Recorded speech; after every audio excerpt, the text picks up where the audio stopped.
There is going to be an energy to game time decisions that you will feel night in and night out. The excitement you get when you lock your bets in, when you're figuring out what you want to do, we can zone in on the biggest games each night. I want this to be the place that people come to before the games start so they feel as ready as possible to lock in their cards. We are going to hit every single one of those markets that you need to know about. We're going to go through every single thing, and I've got a great team behind me that's going to help me get the job done. There is not going to be a better place, I promise you, than Game Time Decisions to get that new information, react to it, and be able to then bet accordingly. We will have everything at our disposal, and we will use that to our advantage.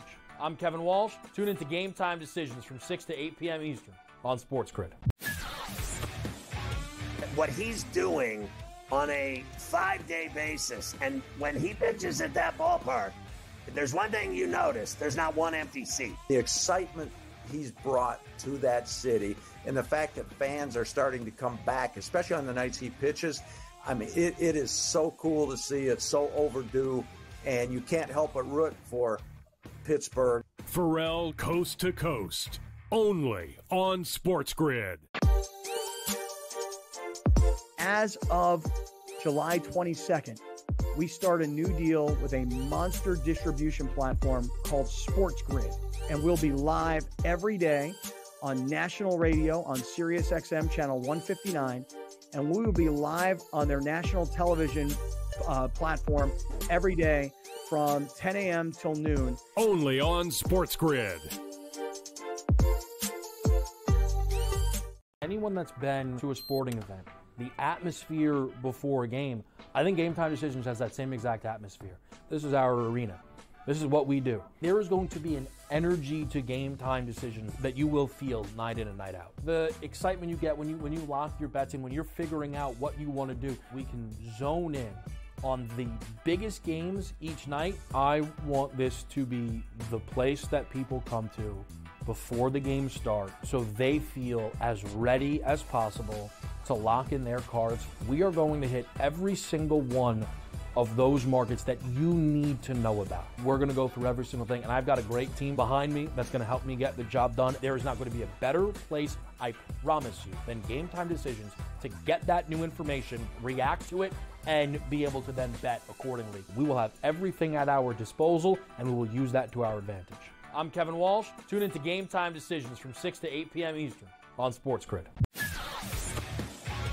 What he's doing on a 5-day basis, and when he pitches at that ballpark, there's one thing you notice: there's not one empty seat. The excitement he's brought to that city, and the fact that fans are starting to come back, especially on the nights he pitches, I mean, it is so cool to see. It's so overdue, and you can't help but root for Pittsburgh. Pharrell Coast to Coast, only on SportsGrid.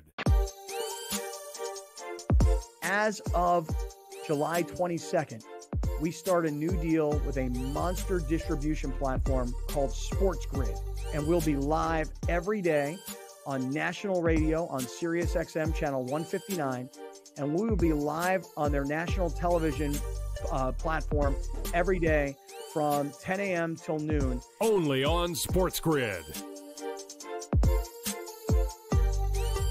Anyone that's been to a sporting event, the atmosphere before a game, I think Game Time Decisions has that same exact atmosphere.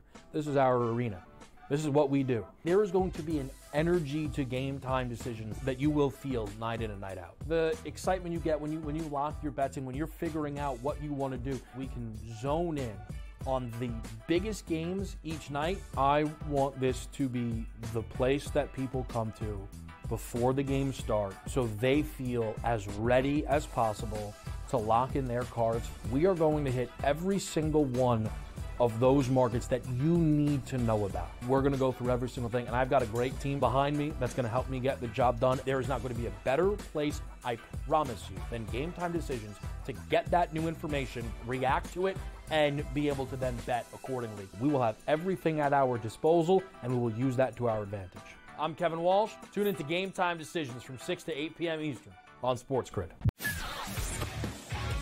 What he's doing on a 5-day basis, and when he pitches at that ballpark, If there's one thing you notice, there's not one empty seat. The excitement he's brought to that city and the fact that fans are starting to come back, especially on the nights he pitches, I mean, it is so cool to see. It's so overdue, and you can't help but root for Pittsburgh. Pharrell Coast to Coast, only on SportsGrid.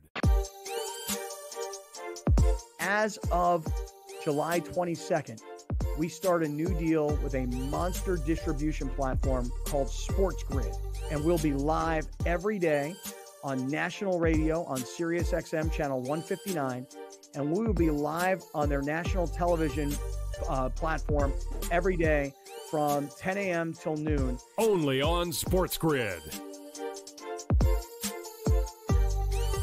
Anyone that's been to a sporting event, the atmosphere before a game, I think GameTime Decisions has that same exact atmosphere.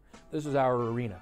This is what we do. There is going to be an energy to GameTime Decisions that you will feel night in and night out. The excitement you get when you lock your bets in, when you're figuring out what you want to do, we can zone in on the biggest games each night. I want this to be the place that people come to before the games start so they feel as ready as possible to lock in their cards. We are going to hit every single one of those markets that you need to know about. We're going to go through every single thing, and I've got a great team behind me that's going to help me get the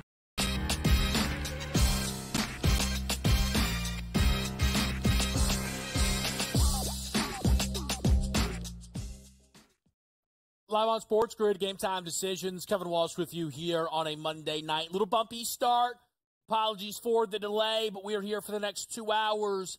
Big-time Major League Baseball board for us to go through. Cy Young candidates, including the American League Cy Young favorite Tariq Skubal, is in action with the Detroit Tigers on the road against the Cleveland Guardians, where a 59-39 ball club against a below 500 team is a home underdog. What's the move to be made there? We'll go through that. We've got Ranger Suarez, Ronaldo Lopez, a couple of top guys in the National League race. Tomorrow we'll get Paul Skeens back in the fold. So we're going to go through this Major League Baseball board, a couple of interesting spots with the Red Sox lineup and really a Cy Young candidate in their own right, and Tanner Houck getting the baseball there. Yordan Alvarez jumping off the page. We'll talk some A's Astros waiting on that lineup to be set in an American League West battle. We'll talk some basketball as well as right before we got going here, got the stunning news that the Summer League MVP had been awarded, and it was awarded to Jalen Wilson of the Brooklyn Nets. What's going on there? Huh? I mean, Jalen Wilson was great. Nets didn't even make the playoffs. What is that about? What in the world? G.G. Jackson ticket I was all excited about. Didn't matter. Gone, kaput.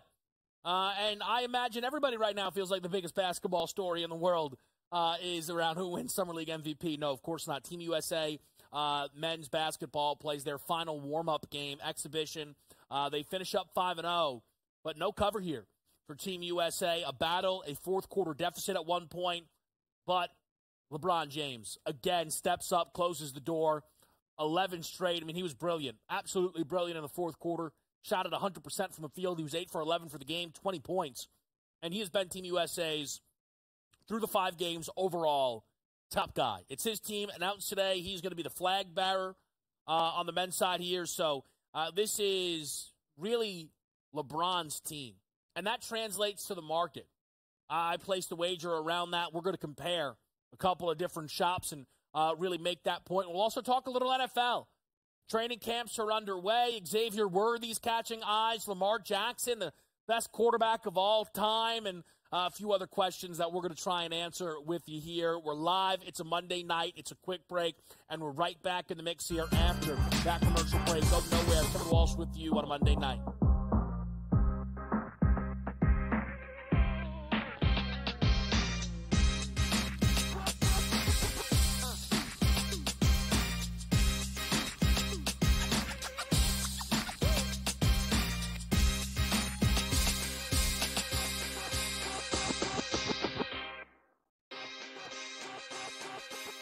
Where are you at in terms of a starting lineup, what you want to see from Team USA?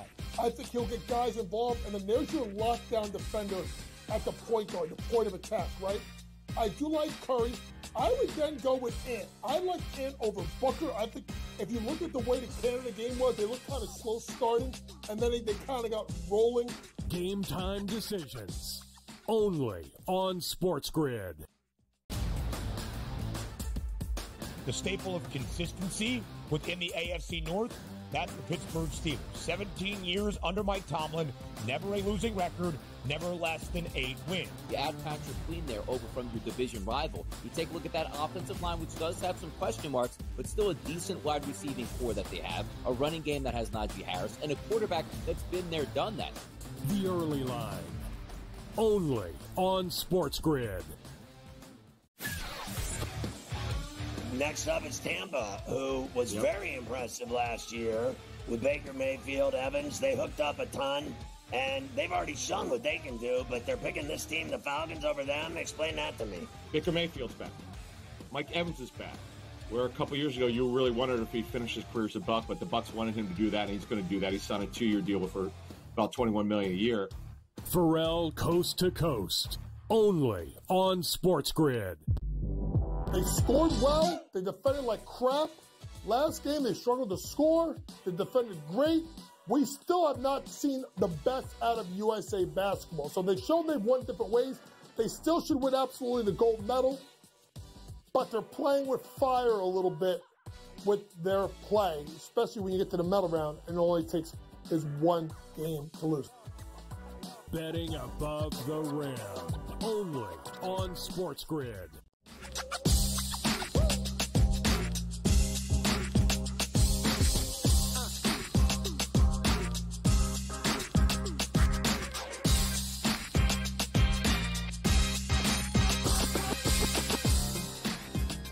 We're live on this Monday night, Game Time Decisions. Let's put some picks on the board, Major League Baseball style. A few spots I'm locked in on. One spot I was ready to get involved with was a Tariq Skubal under 5.5 hits allowed bet. By the time I was ready to get to the window, that number shifted to 4.5. Now, plus money to the under, but that Skubal prop there, it was pretty enticing. Just very rarely is he giving up 6-7 hits in a game. And those instances do come in bunches. And again, Skubal's been hot. Certainly, again, took this lead now when it pertains to the American League Cy Young race that he has. But he is in a tough spot here against the Guardians. I think this is it's a really fun line, what you have here. I understand if there's kind of two schools of thoughts. I mean, Skubal Carrasco is a monstrous pitching disadvantage for Cleveland. But you also have a baseball team in the Guardians that are not just 20 over 500 on the year. I mean, this is a 31-13 baseball team at home compared to a Tigers team that's 25-27 on the road. And you're getting a home dog price.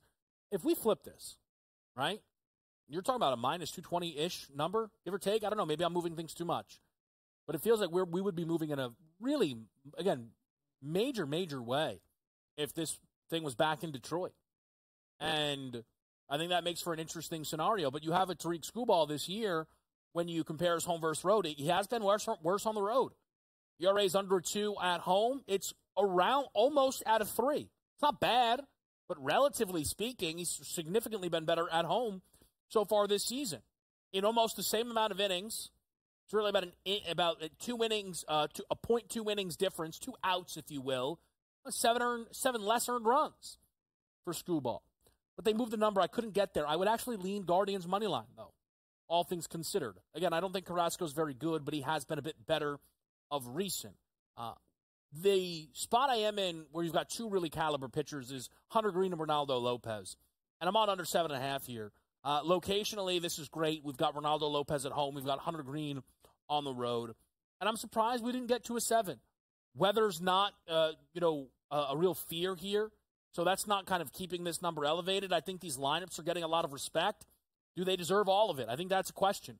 Nacho Alvarez gets the call up, 21-year-old shortstop who's going to try and replace Ozzie Albies. This is a Braves lineup. We talk about an Atlanta team that is now, when you think about myself from a futures angle, almost a little complicated. I have a bet on this team to go under the preseason win total. I have a bet on this team to win the National League. I think those things can meet one another, though. Why has this been such a tough season for the Braves? Because almost everyone on this roster last year had a career season. So they were hit with regression quite hard. Outside of Marcell Ozuna, nobody has been able to replicate what they did last year. I mean, and that's before you get to the Acuna stuff, right? Not being around and available. Now Albies isn't around and available. This lineup doesn't have a Michael Harris Jr., who this team was going to really rely on as well.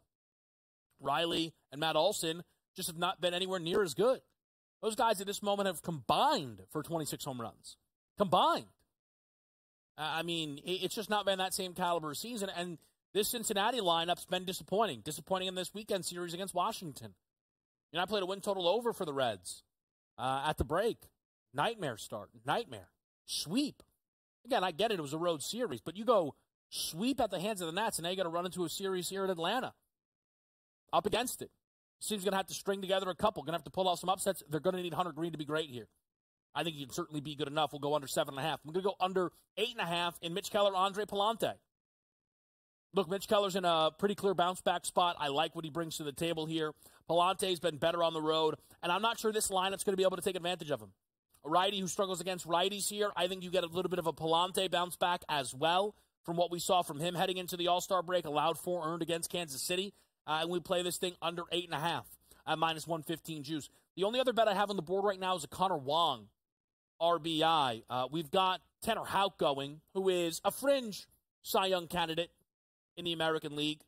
And I thought about playing under here in Houck Gomber, but when Houck doesn't have it, he gets smashed. And Gomber's been a little more up and down. Kind of one of those weird Colorado pitchers where the home road splits. They don't tell the story you expect them to. He's been better at Coors this year than on the road, but good lineups have been able to get to Gomber. And we know this Red Sox team has a good lineup. Yeah, they had some struggles against the Dodgers, and they were swept. That's the Dodgers, man. But there's still a lot of pop in this Red Sox lineup. Connor Wong batting third against Gomber here as a righty, getting the appropriate lefty-righty matchup. I've got him for an RBI at plus 105. The other Cy Young candidate I'm not involved with in this night here, it's Ranger Suarez against Bailey Obert. Man, Minnesota gets more respect than I would really expect, I feel now, on a somewhat regular basis. But I get it. I mean, 54 and 44, 7 over 500 at home, 27 and 20. But, man, it's the Philadelphia Phillies coming into their ballpark here with Ranger Suarez against Bailey Obert. That should be a big mismatch. And it's not priced like one. Phillies' money line would be tempting. I didn't jump there. The spot that I'm really waiting for, first of all, do we even get this Dodger starter yet? I mean, it's incredible. This team's so good, and we never know who's going to start for him. Oh, here we go. River Ryan. Yeah, all right. Yeah, I don't know. Blake Snell's been awesome in his last 2 outings. He's not giving up a run. That's going to be an interesting game tonight. Minus 130 is that Dodger number. But I'm waiting, and we'll see right now if it's kind of come out and been solidified here for this lineup in Oakland, Houston, on the Houston side. We don't have it just yet. We have the Oakland lineup, 940. But we've got a lefty-lefty situation with Yordan Alvarez. Look, there's been times I've gone for this, and you know, you touch that stove, and it's been too hot. But Yordan Alvarez this season, as a lefty himself, is batting .353 against left-handed pitching. I'm not scared of a lefty-lefty situation here against Hogan Harris. No way, no how. So we'll see what numbers we can get on Yordan Alvarez. We'll just take a look at that Astros lineup when it comes down. But that's where I'm at on this Major League Baseball board, man. You know, you take a look here. There's a few other interesting spots. Assad was really rough in his first start off of the IL. Goes up against Tobias Myers, who's been pretty strong for Milwaukee. Home dog price, though, is a little tempting. Cole Reagans gets the baseball. Not booked super strong. I think that's a good amount of respect there for Ilber Diaz getting the ball for Arizona when you look at that Reagans number. You know, I mean, Seth Lugo would be, comfortably probably a bigger favorite there. Lorenzen against Fetty in a Texas White Sox matchup that we've got. And then we got some Mets-Marlins action here. Peterson, Chirinos, Mets. Right now are a road favorite. Yanks got the job done. Perasoto homers. And Carlos Rodon was great. 7 innings of 2-hit baseball, only 1 earned run. We'll talk some hoops next when you're live here. It's Game Time Decisions.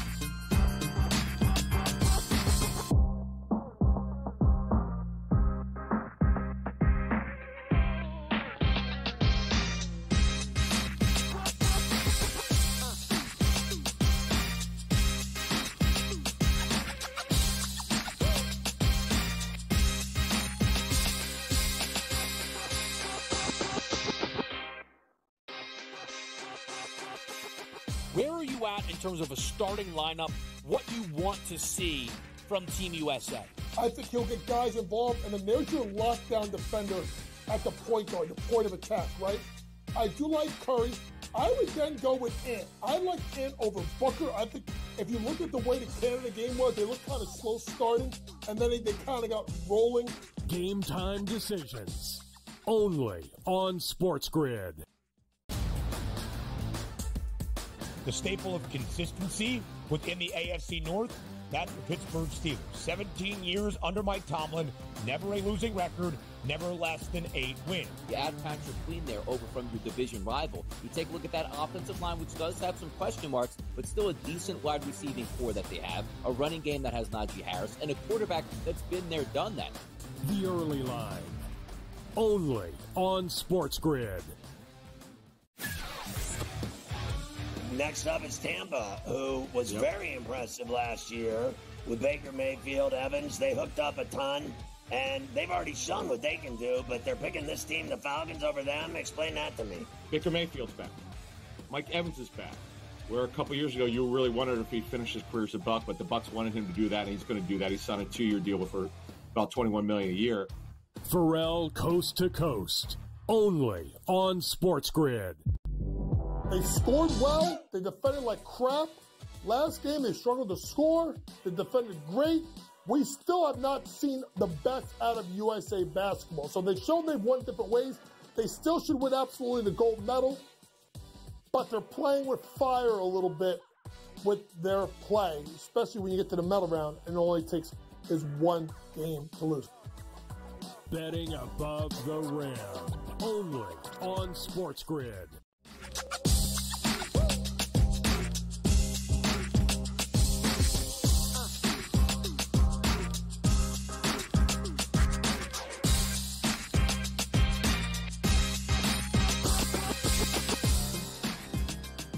All right, we're back with you, and we're live with you here really right now on Sports. All right, so I'm going to try to not be really annoying over a niche topic, but I am now furious over what I am seeing from the Summer League. And if you want to say, that's on me, you bet on things relating to the Summer League, I get that. I really, really, really get that. But they gave Jalen Wilson Summer League MVP, who then proceeded to finish on the second All-Summer League team. Do you know how incredibly, indefensibly stupid that is? I mean, that is horrific. It's so bad.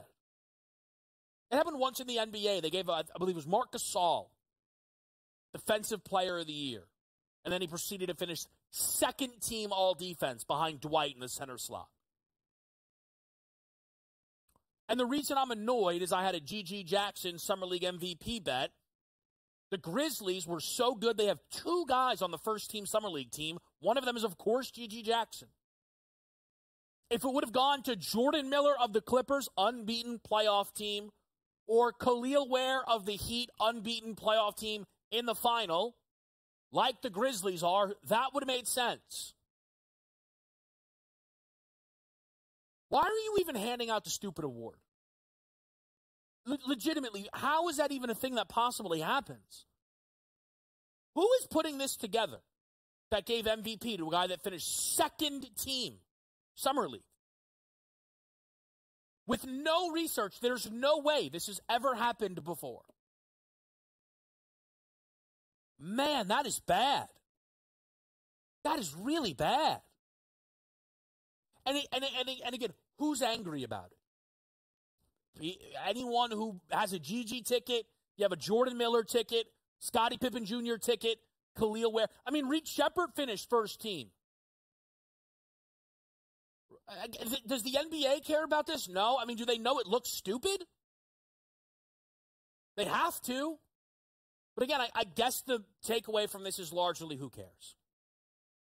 So let's go from an MVP market that, again, probably no one cares about to one that I think people will, which is the MVP of the men's basketball Olympics. The men's, from a betting perspective, I do believe Team USA men's basketball will be the most bet on thing because it has the most players that we are used to wagering on. I have a feeling that men's golf will be second, right? But we're used to betting on LeBron, Steph, Shea, Jokic, Ant Edwards, Wembanyama.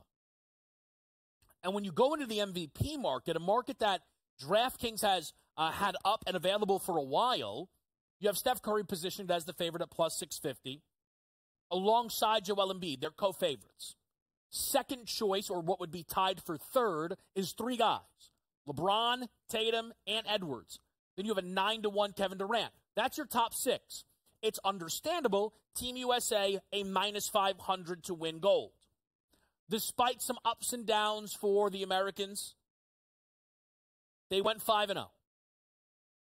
They lost Kevin Durant in the middle of this process.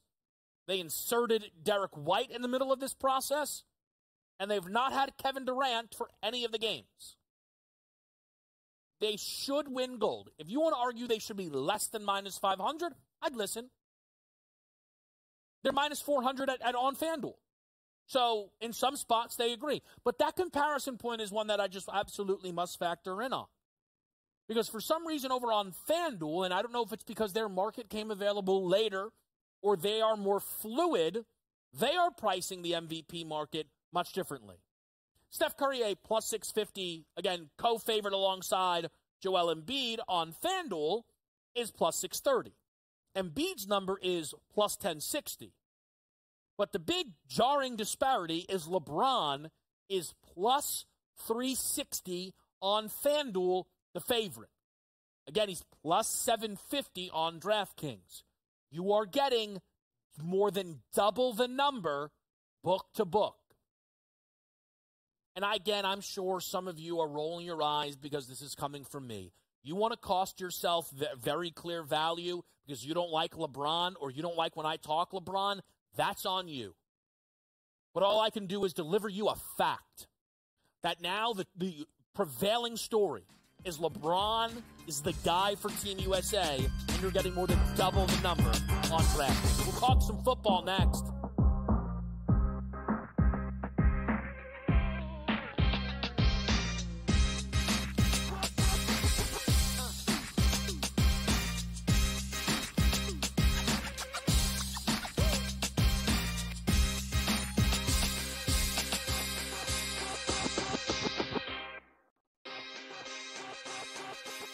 Where are you at in terms of a starting lineup, what you want to see from Team USA? I think he'll get guys involved, and then there's your lockdown defender at the point guard, the point of attack, right? I do like Curry.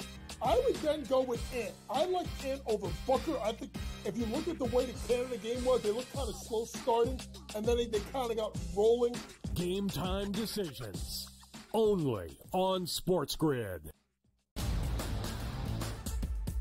The staple of consistency within the AFC North, that's the Pittsburgh Steelers. 17 years under Mike Tomlin, never a losing record, never less than 8 wins. You add Patrick Queen there over from your division rival. You take a look at that offensive line, which does have some question marks, but still a decent wide receiving core that they have, a running game that has Najee Harris, and a quarterback that's been there, done that. The early line, only on SportsGrid.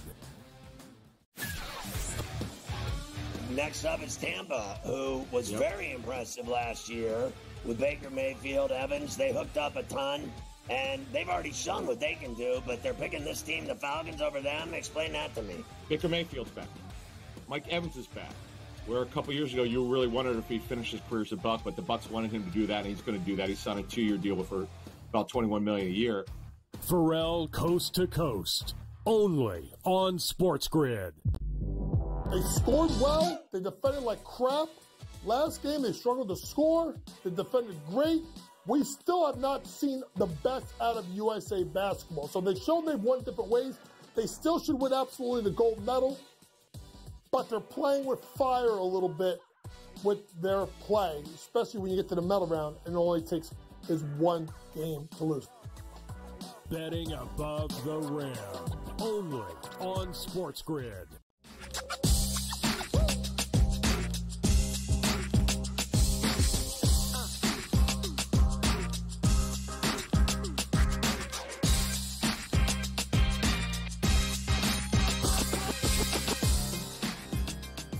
We're live here. It's Game Time Decisions, and we are absolutely now at the point in the calendar where football is going to become a much bigger part of the conversation. And lucky for us, if we're going to have those conversations, we're going to get some help from longtime NFL insider Adam Kaplan.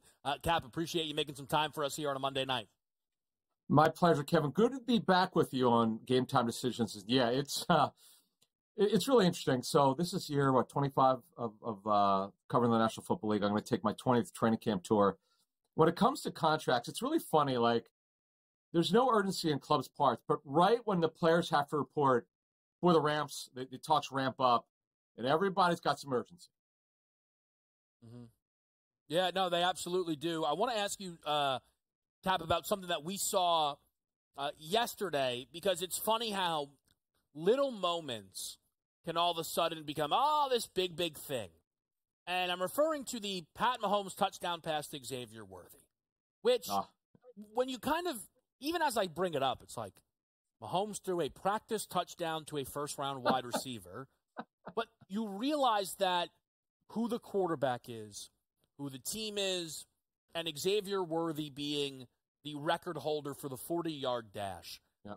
Anytime people see those two connect, I think people are going to run to say, this guy's going to be incredible. I mean, Xavier Worthy, Cap, has the 5th best odds for Offensive Rookie of the Year.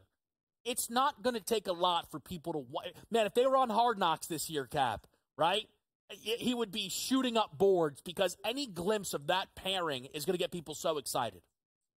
Kevin, it's so funny. You and I were doing draft coverage for SportsGrid, right? And I remember when we were shocked at that trade that the Bills made. The Bills who barely needed speed at receiver. Our boy Mike Carver, he knows. And they made that crazy trade with their arch rival, the Chiefs, to give them more speed. Remember, they signed Hollywood Brown, formerly of the Cardinals, who was drafted in the first round by the Ravens years ago. So they've got speed. That was the one thing that was missing. Now they have it. Now, I would tell you with Worthy, Kevin, he's a little bit raw, not a bad route runner, but needs a lot of refinement, more development. Let's not put a lot of pressure on the young man. Yes, the Chiefs did make that trade to go get him, but people need to be patient, and we're expecting Rashee Rice to eventually get suspended for the off-the-field incident, the reckless driving. But the bottom line is, Kevin, they're loaded. They finally got that speed receiver, which they badly missed. And somehow, Kevin, they're going for the first ever three-peat Super Bowl winner in the National Football League. Let me ask you this, Cap. There's a book that has up season-long receiving yard numbers for both Xavier Worthy and Hollywood Brown, both 750 and a half. Do you feel at this moment, and it's early and this can change, you would have a read on which guy has a better chance to get over that number between the two? I like Hollywood Brown more. He's a more accomplished player. Now, what I would tell you, as I understand it, he had a pretty bad heel injury with the Cardinals last season. That's why the season wasn't quite as good as probably he had hoped or others had hoped. And don't forget, Kyler Murray was coming back from the ACL injury, the Cardinals quarterback, and he came back late in the season. Clearly Hollywood Brown. There's no question. And they're both fast. They're both smaller receivers. Let's not forget about that. But the one thing about Worthy, pretty tough. I know his tape shows that he made some contested catches. He's pretty tough inside the red zone. But let's not put a lot of pressure on him. And I look at those fantasy props, as I call them. I like that over with Brown because think about how many plays he can make downfield with Mahomes. Yeah. Now, Cap, we're also at the point in time where people are looking for contracts. Yep. And one situation that looked like it was going to lend itself perhaps to some movement was T. Higgins in Cincinnati. Yeah. And Higgins decided to come back. And it looks like he's fine playing on the tag, which is surprising. And maybe Cincinnati thought, whew, all right, nothing to worry about. Nope. Jamar Chase wants to be paid, and that's probably even more complicated than figuring out the T. Higgins situation. What do you make of all the contract stuff in Cincinnati, Cap? Yeah, so with T. Higgins, I never thought a deal would get done. Farrell and I have been talking about on Coast to Coast for like 6 months. I said, I'm telling you, it's highly unlikely. They're going to want to pay Chase. They paid Burrow $55 million a year, best contract in NFL history. And Chase, they know they have to take care of. They're trying hard to get that deal done. But here's the thing now. We've got the CeeDee Lamb situation, Kevin, and that's got to get done. That should, if it gets done, that should look very similar to the Justin Jefferson deal at $35 million a year and the best receiver contract in NFL history. So A lot of things are on really on the precipice. Then you got the Jordan Love situation, which is fascinating. I was talking to someone from the last hour about that, a very strong league source, who had some really interesting intel on that one. So lots going to get done. Kevin, as I was saying at the start of the segment, things come to a boil when there's a deadline over them. In the contract negotiations, the team doesn't have to show their hand until they know they have to do it. And the Cowboys are another situation, Kevin. Every single time, they wait. They should have got the Lamb deal done a year ago, Kevin. Now we got all these deals done. A.J. Brown deal got done at $32 million a season. The Jefferson deal got done at $35 million a season. The guarantee at signing is phenomenal at over $88 million with $110 in guarantees. So the Cowboys once again are waiting. They know the Dak deal is going to be monstrous. Obviously, if the Jordan Love deal gets done this week, they have that because they know that Dak's going to want to get more because he's played longer and been a better quarterback. But it's just fascinating what happens when teams wait till the last minute. I will be honest with you, Cap.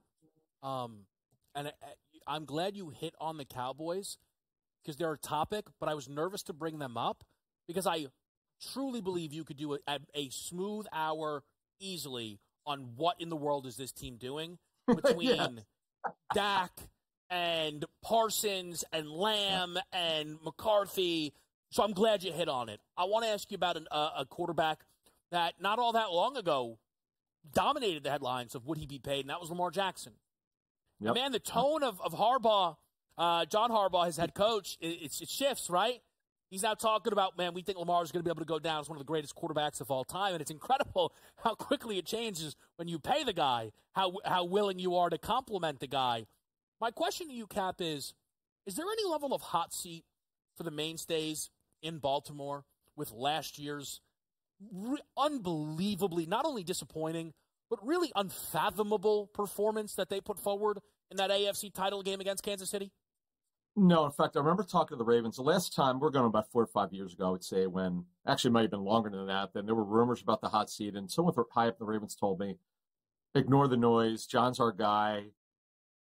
You're not going to be great every year. They don't rebuild there, they retool. Now, let's not forget, Kevin, when you look at the Ravens, you've got a new defensive coordinator, Zach Orr, former player for them, a linebacker.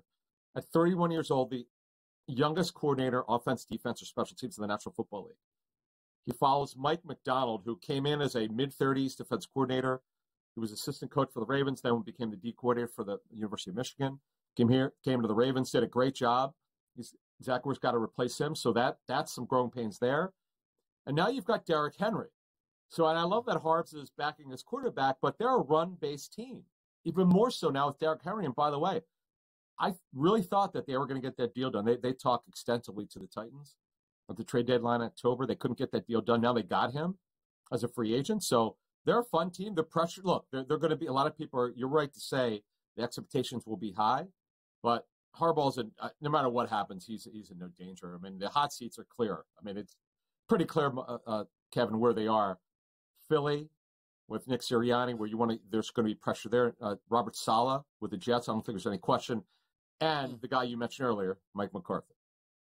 The one thing, though, that Cap knows about me now from the few years we've been doing this, no matter how clear who's on the hot seat, I will always give him 2 to 3 names that are not, but I will ask him, like Cap knows at some point, I will ask him if Brian Dable is on the hot seat, even if we all know the answer is no.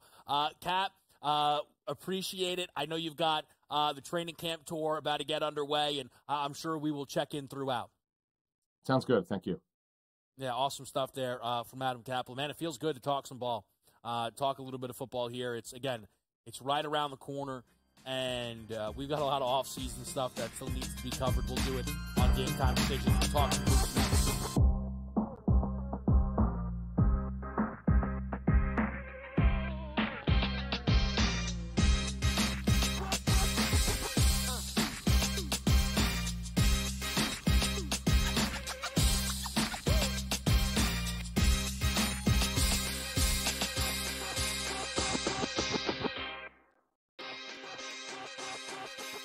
Where are you at in terms of a starting lineup, what you want to see from Team USA?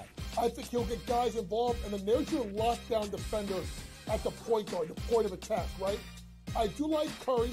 I would then go with Ant. I like Ant over Booker. I think if you look at the way the Canada game was, they looked kind of slow starting, and then they kind of got rolling. Game time decisions. Only on SportsGrid. The staple of consistency within the AFC North, that's the Pittsburgh Steelers. 17 years under Mike Tomlin, never a losing record, never less than 8 wins. You add Patrick Queen there over from your division rival. You take a look at that offensive line, which does have some question marks, but still a decent wide receiving core that they have, a running game that has Najee Harris, and a quarterback that's been there, done that. The early line. Only on SportsGrid. Next up is Tampa, who was very impressive last year with Baker Mayfield, Evans. They hooked up a ton, and they've already shown what they can do, but they're picking this team, the Falcons, over them. Explain that to me. Baker Mayfield's back. Mike Evans is back. Where a couple years ago you really wondered if he'd finish his career as a Buck, but the Bucks wanted him to do that, and he's going to do that. He signed a 2-year deal for about $21 million a year. Pharrell Coast to Coast. Only on SportsGrid. They scored well. They defended like crap. Last game, they struggled to score. They defended great. We still have not seen the best out of USA basketball. So they showed they've won different ways. They still should win absolutely the gold medal. But they're playing with fire a little bit with their play, especially when you get to the medal round and it only takes is one game to lose. Betting above the rim. Only on SportsGrid.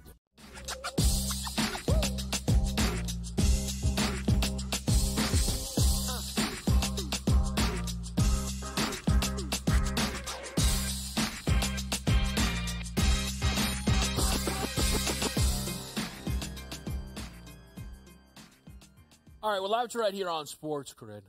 We're going to talk some basketball.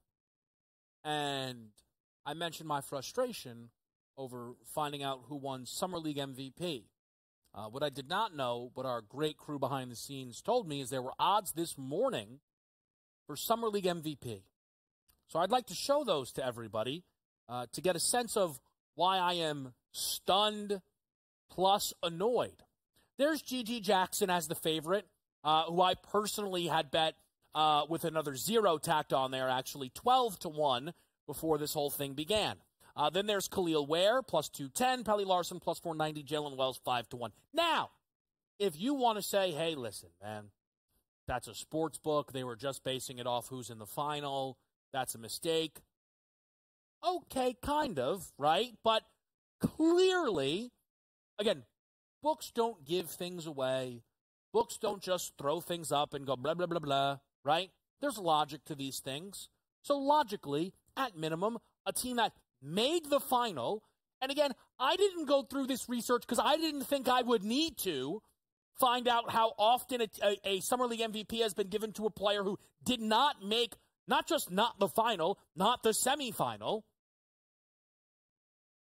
There were odds this morning. They gave it to a Brooklyn net, and then the kid finished second team All-NBA.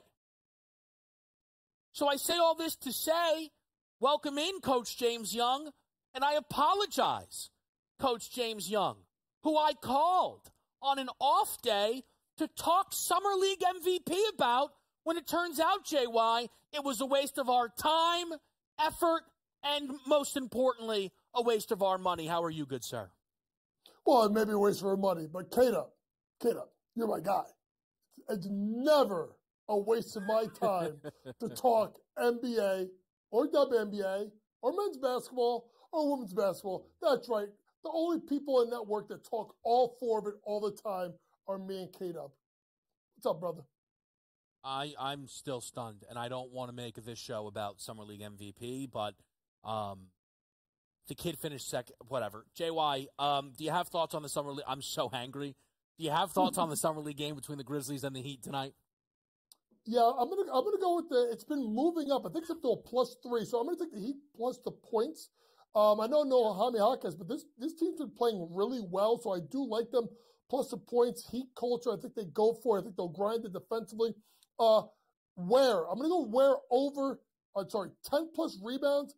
It's minus 152. He's only getting 8 rebounds a game. No Zach Edey on the other side. I think he's going to be able to dominate the boards. And Pell Larson, which, Kevin, we always talk about, right?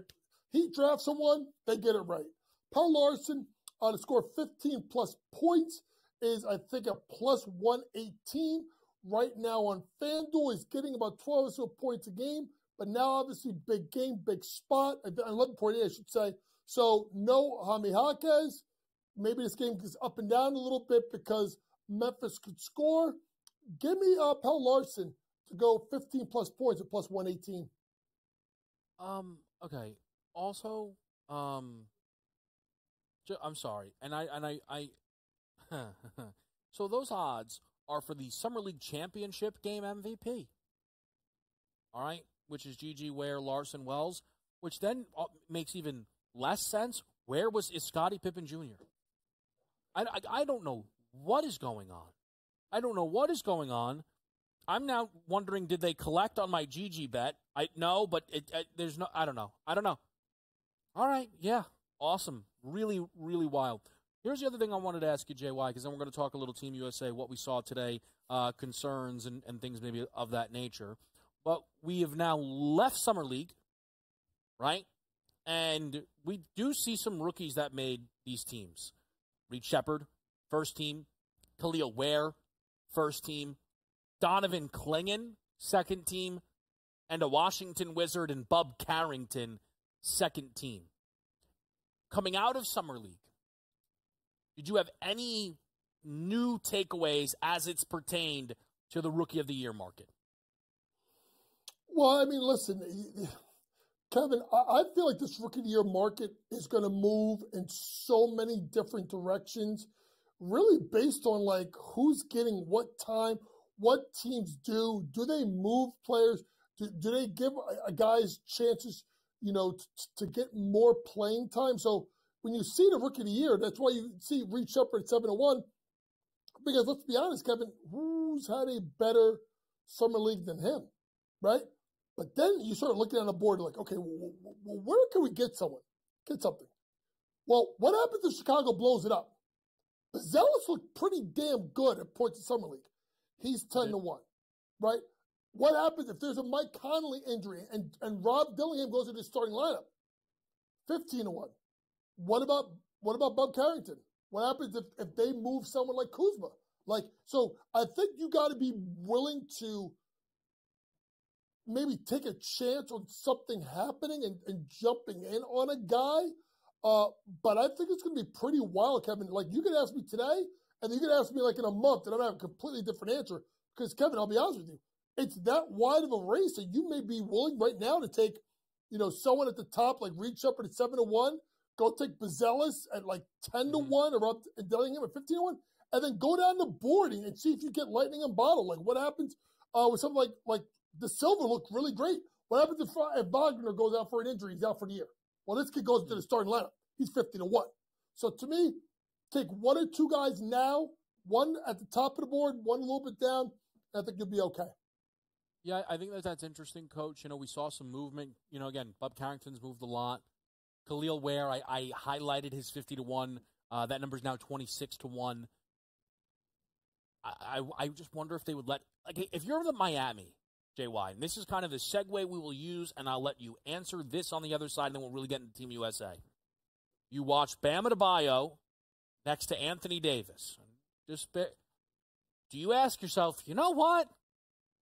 Maybe we let Bam Adebayo play next to Khalil Ware and have a super back line full of rim protection, and Ware can space it a little bit. That, again, could make things really interesting. We'll talk Team USA next.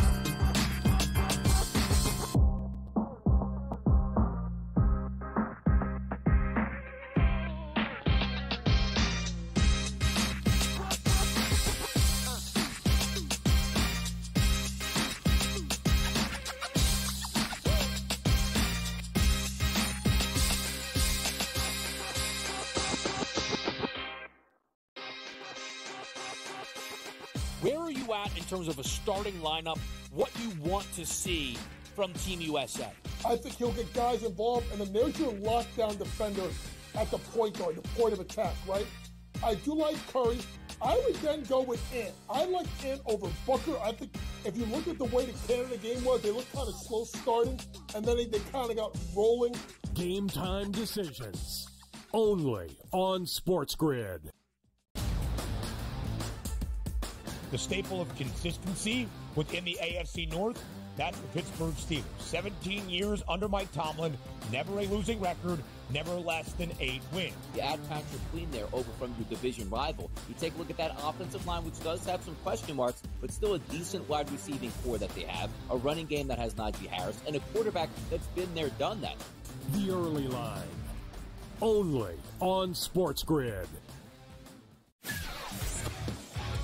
Next up is Tampa, who was very impressive last year with Baker Mayfield, Evans. They hooked up a ton, and they've already shown what they can do, but they're picking this team, the Falcons, over them. Explain that to me. Baker Mayfield's back.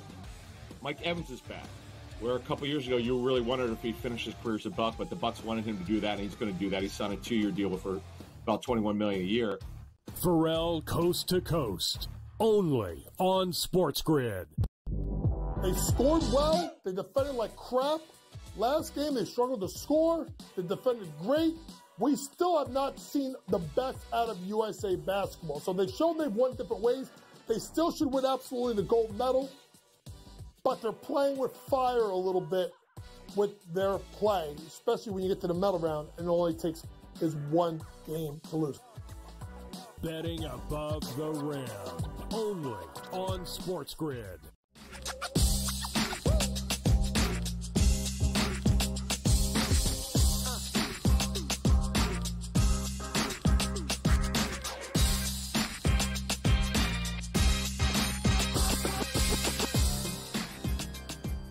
Game time decisions. We're back here with Coach James Young. We're going to talk some Team USA.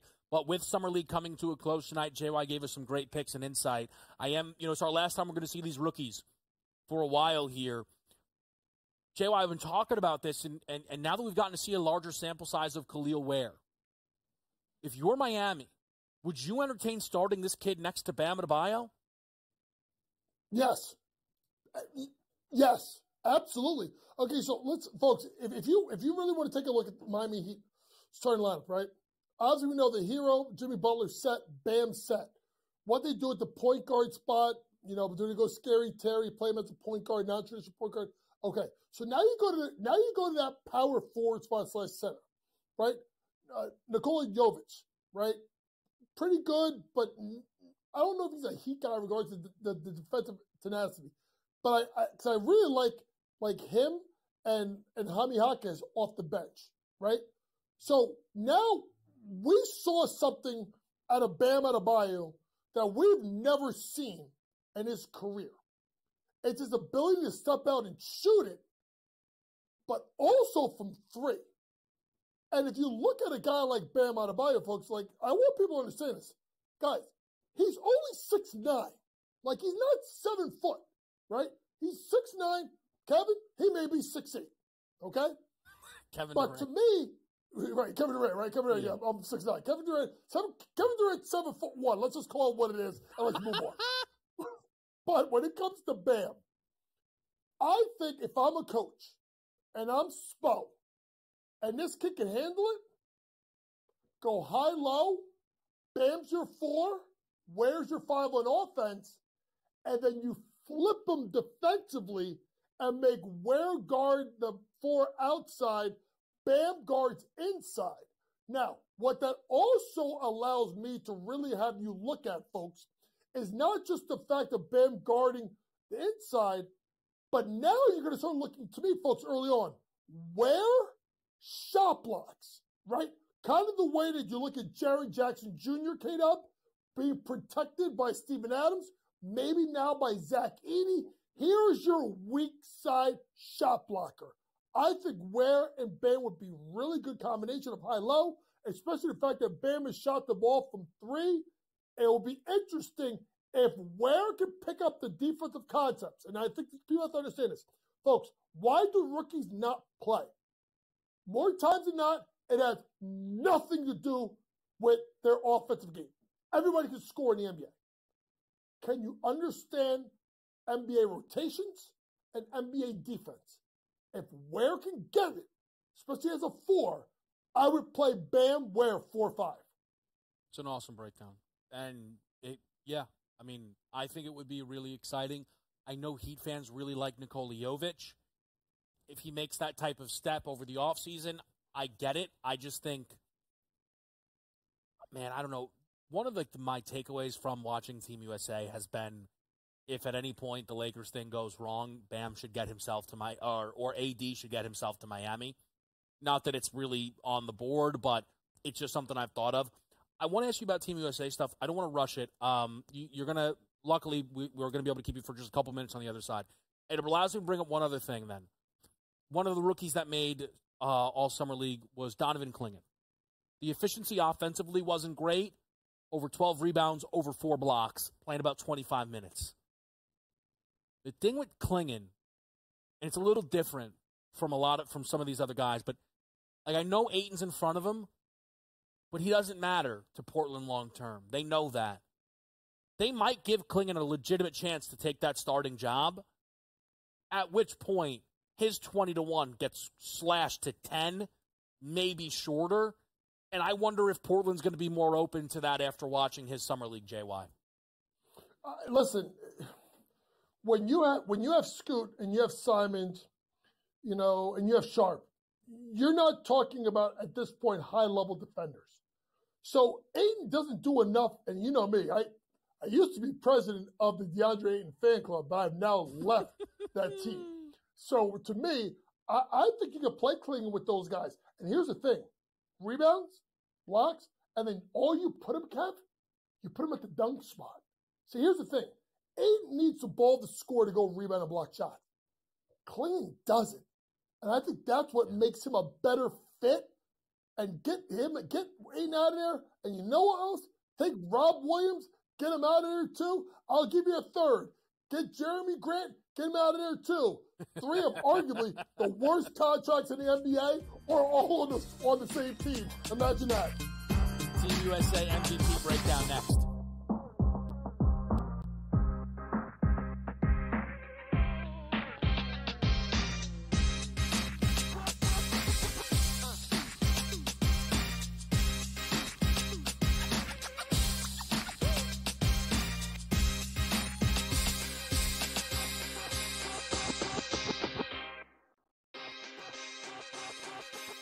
Where are you at in terms of a starting lineup, what you want to see from Team USA? I think he'll get guys involved, and then there's your lockdown defender at the point guard, the point of attack, right? I do like Curry. I would then go with Ant. I like Ant over Booker. I think if you look at the way the Canada game was, they looked kind of slow starting, and then they kind of got rolling.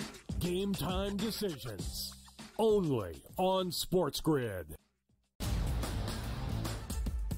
The staple of consistency within the AFC North, that's the Pittsburgh Steelers. 17 years under Mike Tomlin, never a losing record, never less than 8 wins. You add Patrick Queen there over from your division rival. You take a look at that offensive line, which does have some question marks, but still a decent wide receiving core that they have, a running game that has Najee Harris, and a quarterback that's been there, done that. The early line, only on SportsGrid. Next up is Tampa, who was very impressive last year with Baker Mayfield, Evans. They hooked up a ton, and they've already shown what they can do, but they're picking this team, the Falcons, over them. Explain that to me. Baker Mayfield's back. Mike Evans is back. Where a couple years ago, you really wondered if he'd finish his career as a Buck, but the Bucks wanted him to do that, and he's going to do that. He signed a 2-year deal for about $21 million a year. Pharrell Coast to Coast, only on SportsGrid. They scored well. They defended like crap. Last game, they struggled to score. They defended great. We still have not seen the best out of USA basketball. So they've shown they've won different ways. They still should win absolutely the gold medal. But they're playing with fire a little bit with their play, especially when you get to the medal round and it only takes is 1 game to lose. Betting above the rim, only on SportsGrid.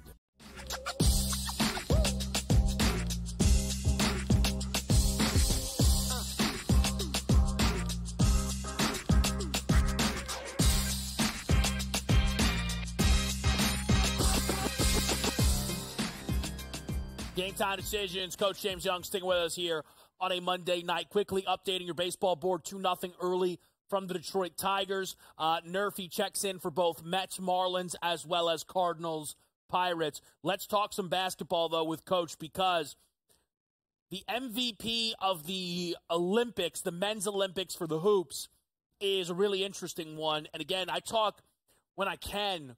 The discrepancy, between a FanDuel and a DraftKings is massive. It's notable. It really is. Those are two big books, and sometimes there are discrepancies, but they're minimal, right? See, this guy's plus 360, this guy's 4-1. LeBron James is being offered at double the number over on DK. But some of you, again, are probably like, man, this guy caved up with this LeBron. So maybe Coach sees it differently. JY, what do you make after watching 5 Team USA games about the tournament MVP market for the Olympics? First things first, if you go to FanDuel right now, LeBron's not even there. They took him off. You have to keep scrolling. They're doing it intentionally. He's like, it's out of order. It's out of order. Plus 360? No. Listen, folks, remember, Ludacris, move. Get out the way. When it's late in the game, it's move, get out the way, give it to Bron, let him save us. And here's the thing. Out of all the shots he made, Kato, and everything down the stretch, you know what the biggest one was? 3-pointer. I think they were up 1, hits that 3, they go up 4. And he was fantastic. And I think at the end of the day, folks, here's the thing you have to look at, okay? If you go through the Olympic team, right? You go through the USA team, right? Anthony Davis is going to come off the bench. Embiid, not going to play enough minutes, right? Booker, we don't know how much playing time he's going to get. Holiday, he's a defender. Tyrese Halliburton, we'll talk about you in a couple of minutes. Bam, won't play enough, right? There's only like 3 or 4 legitimate people to pick. LeBron, KD, Steph, Ant, right? Ant's not going to play enough, especially tight games, because Ant don't play defense. So now it's down to the final 3. It's Durant, it's Curry, it's LeBron. We don't know how healthy Durant even is. He hasn't even played yet, right? So now it's Steph and it's LeBron. At the end of the day, and I love Steph, Steph can go cold at any point. LeBron is going to drive the ball at you, force you to make contact. He's also going to rebound the ball pretty well. And at the end of the game, it showed today, just like South Sudan. If it's tight, they're giving it to LeBron. They're spreading the floor. The only thing I want to see out of LeBron a little bit more, Kevin, is as LeBron, you see this, and we used to do this in college when I coached. If you had someone dribbling at you, if we would say just keep backing up, and teams are backing up. When LeBron gets to the elbow, he's got to pull it. I saw him a couple of times today, kind of dribble, and then kind of just pull the shot. So if they back off you, LeBron, enough, and you get within 15 feet, 16 feet, that kill zone area, he's got to knock down a shot. LeBron, MVP, run the draft king to get it now before they move it. I think the interesting thing is, and again, so reality is there's really no one that, not that coach, but like no one can debate me on LeBron being a good bet at plus 750 when he's plus 360 elsewhere, right? So that's kind of just off the board anyway. I think the fascinating thing is what happens when Durant comes back. And what I would ask you, Coach, from what you've seen so far, do you think Kevin Durant will start, if he's healthy, in game number 1 of the Olympics against Team Serbia? Yes. I think they will start him. He may be the Bill Cartwright, start, not play a ton of minutes, work his way up. But he is one of these, to me, I've always thought Steph, LeBron, Durant, they're starting. To me, it's probably Embiid, and then it's a 5th. And by the way, I will say this. I've been knocking Joel. This is the best today, and maybe we'll save it, Kevin. This is the best Joel has looked. This is the best he's looked. So to me, I think you're going to start him because of who he is. But I will say, down the stretch, Kevin, LeBron was the 4. And I like that. Him as the 4 and Embiid as a 5. I like that down the stretch because They had to put Daniel Theis on him. Bro, what? Daniel Theis? Daniel Theis has had a nice career, and he did some things today, but Daniel Theis can't check LeBron as a 4. So while KD may start, you may see tight game, LeBron go to the 4, then have a 5, and then space the floor with some shooters to give LeBron driving lanes. Yeah, it is, it's been a lot of fun to watch so far. I know that there are people a little bit worried, though, maybe, JY, about the results here. You know, they didn't cover in this basketball game. You thought, I'm sure some thought after what we saw against South Sudan, you'd get a more locked-in performance. They were locked in the opening quarter, but Germany battled back. It's a good basketball team, though, this German group. What do you make about kind of the overall state of this team, and do you think it ties into the fact that we've now seen Derek White completely usurp Tyrese Halliburton's role out of this, and what you make about that decision? I am, Kevin, that is the thing that, you and I probably will talk about, and not a lot of people talk about it on his network. I'm stunned. This is a dude that was, sitting home a week and a half ago. Literally sitting home. Maybe on vacation. Yo, you want to go play Team USA? Yeah, I'll come. End of the bench. Yo, Derek White, check in. Wait. Me? Me? And now, if you look South Sudan, big minutes down the stretch. You look at today, big minutes down the stretch. And it speaks to, folks, there was an interesting, I don't know if you and I talked about this, but Dwayne Wade went on Carmelo's podcast, and they talked about, oh, we brought the big guns. We brought, the all the guys. But then he talked about the importance of Tyson Chandler, Michael Redd, Tayshaun Prince, right? Andre Iguodala. Not guys that are the top of the top, but guys that fit roles. Derek White fits his role perfectly. Why? Smart as you know what. Can stretch the floor, can knock down threes, and will play high-level defense and guard anybody you ask him to. Tyrese Halliburton is a much better player than Derek White. But for what they need, Tyrese doesn't bring it on the defensive end of the floor. And it's amazing to watch a guy that's had such a great year now being looked at, and this could be something of the whole Indiana Pacers organization. He must become better defensively. I don't think Steve Kerr trusts him defensively, and I think sometimes he's a little loose with the ball. And if that's the case, go take a guy that's steady, not as explosive, but especially defensively, will do the right thing. I think it's really interesting. I think for me, I would not be getting Tyrese Halliburton out of the rotation, because if at any point you feel your offense is stagnating, you get him on the court, and you're just going to get great look after great look after great look after great look. And that is why I thought that Tyrese Halliburton being here was valuable for this team. And there's just really nobody like that on this roster in terms of that. Really the closest on the roster is LeBron, right? We're talking about pure point guards, right? Halliburton is the purest point guard on this team, and LeBron is the second. So to shift him out of that rotation, I don't love it. And I think it's interesting, but we're kind of in a situation where it feels like, and this is how it works, Steve Kerr is still figuring things out with this basketball team, and their next game is going to count. It's going to count, no doubt about it. Jay Watt made a count here with us. We appreciate it, sir. Enjoy the rest of your evening. Enjoy some Summer League action. Oh, Kato, it's always a pleasure. Hey, don't ever worry about wasting money.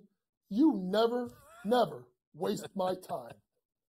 My guy JY there, making it happen with us here on a Monday night. We'll be right back with you. Major League Baseball updates next.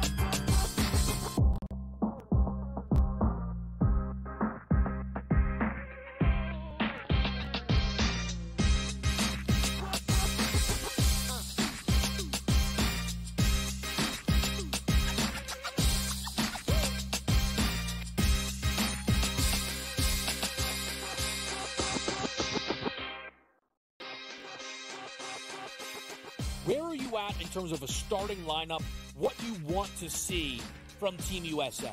I think he'll get guys involved, and then there's your lockdown defender at the point guard, the point of attack, right? I do like Curry. I would then go with Ant. I like Ant over Booker. I think if you look at the way the Canada game was, they looked kind of slow starting, and then they kind of got rolling. Game time decisions. Only on SportsGrid.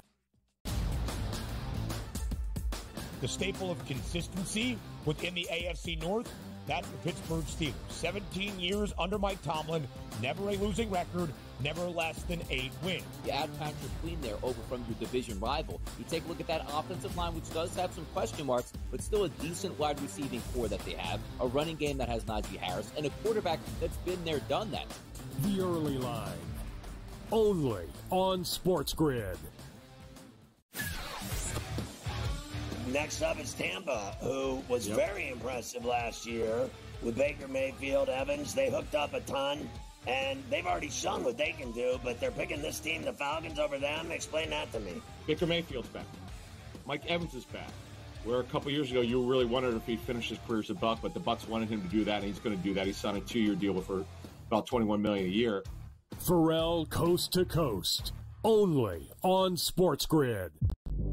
They scored well. They defended like crap. Last game, they struggled to score. They defended great. We still have not seen the best out of USA basketball. So they showed they've won different ways. They still should win absolutely the gold medal. But they're playing with fire a little bit with their play, especially when you get to the medal round and it only takes is one game to lose. Betting above the rim. Only on SportsGrid.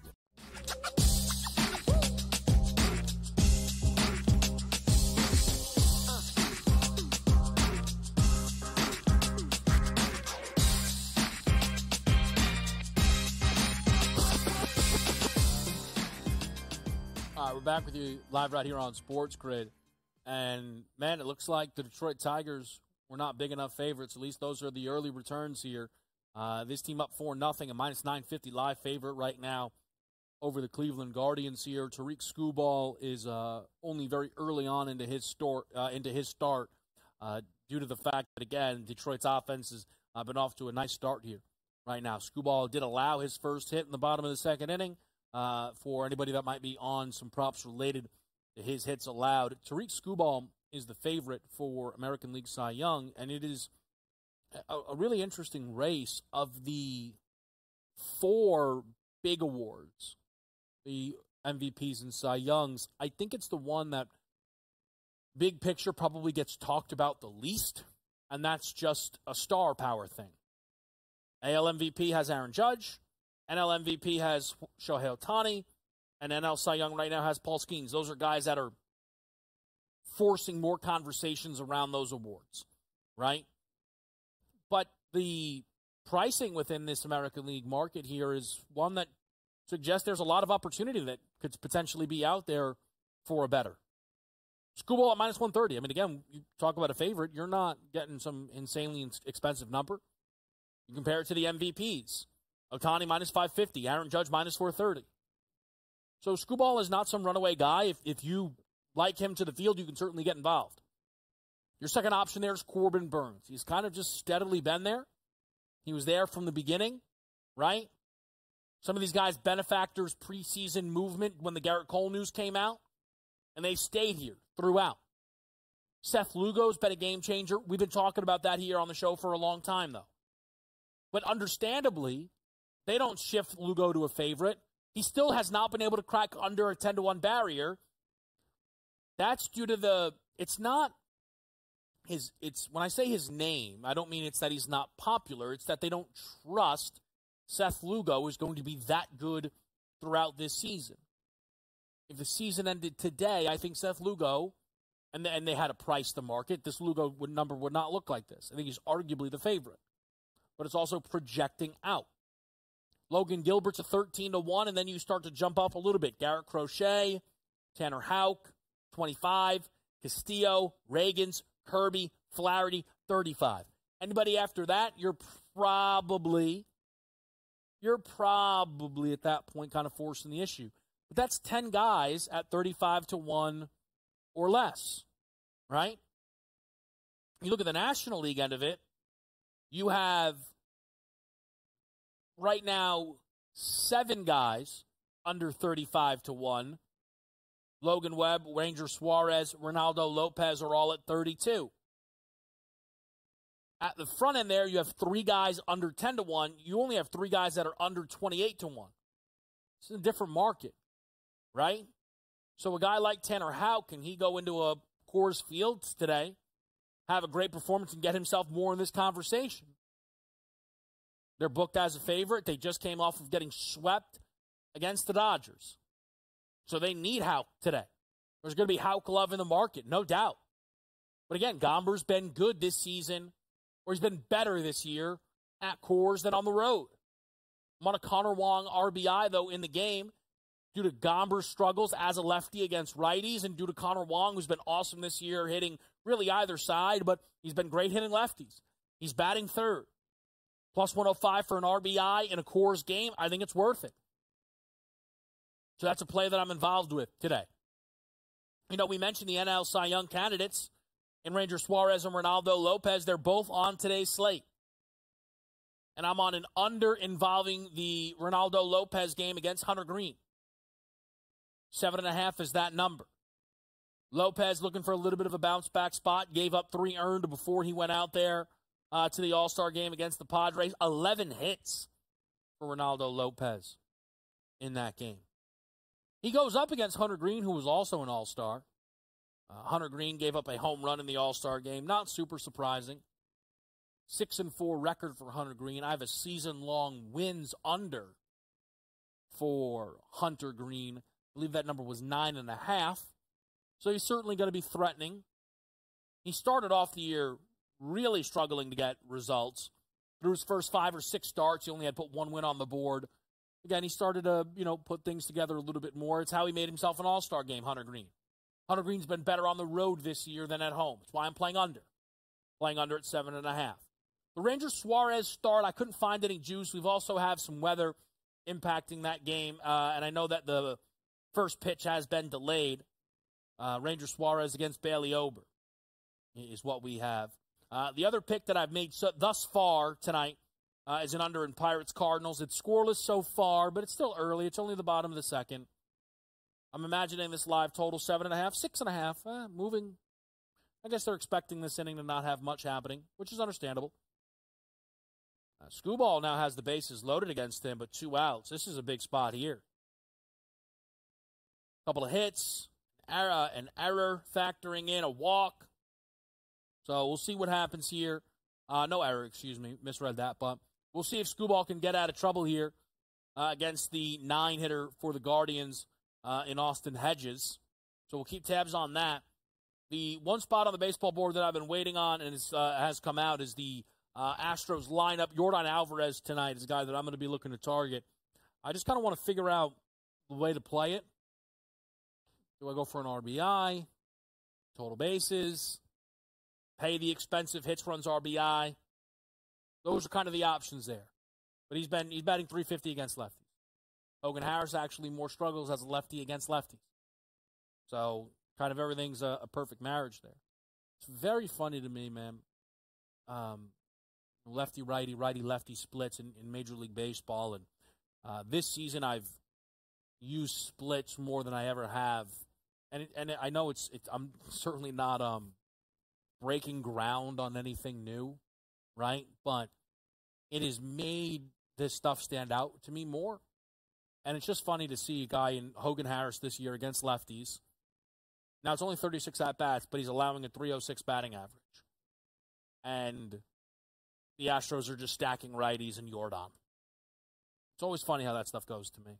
Nevertheless, I'll be looking for some Yordan props. We'll be right back with you. It's a quick break, though. We're live on a Monday night.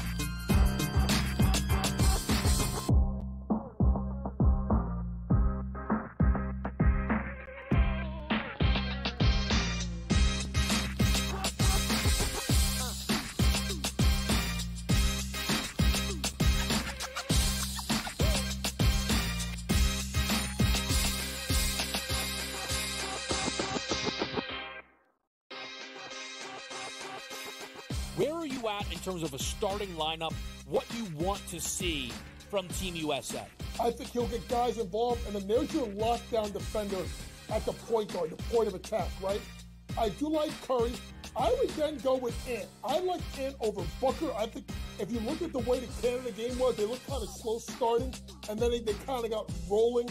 Game time decisions. Only on SportsGrid.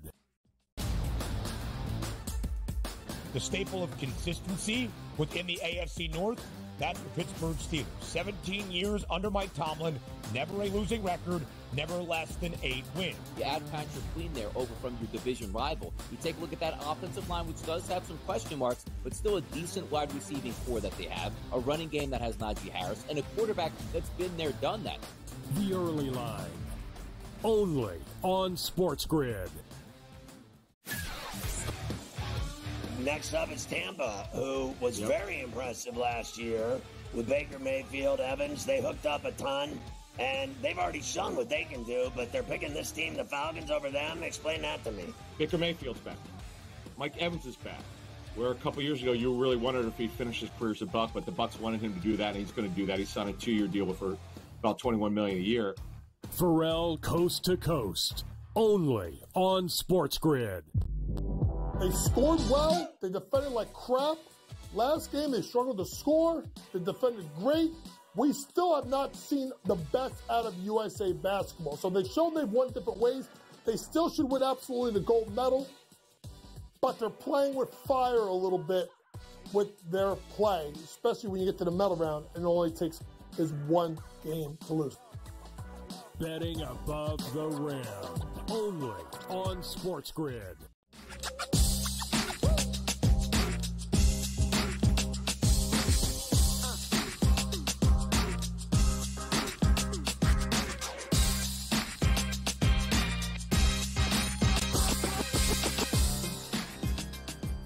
All right, we're live right here on SportsGrid.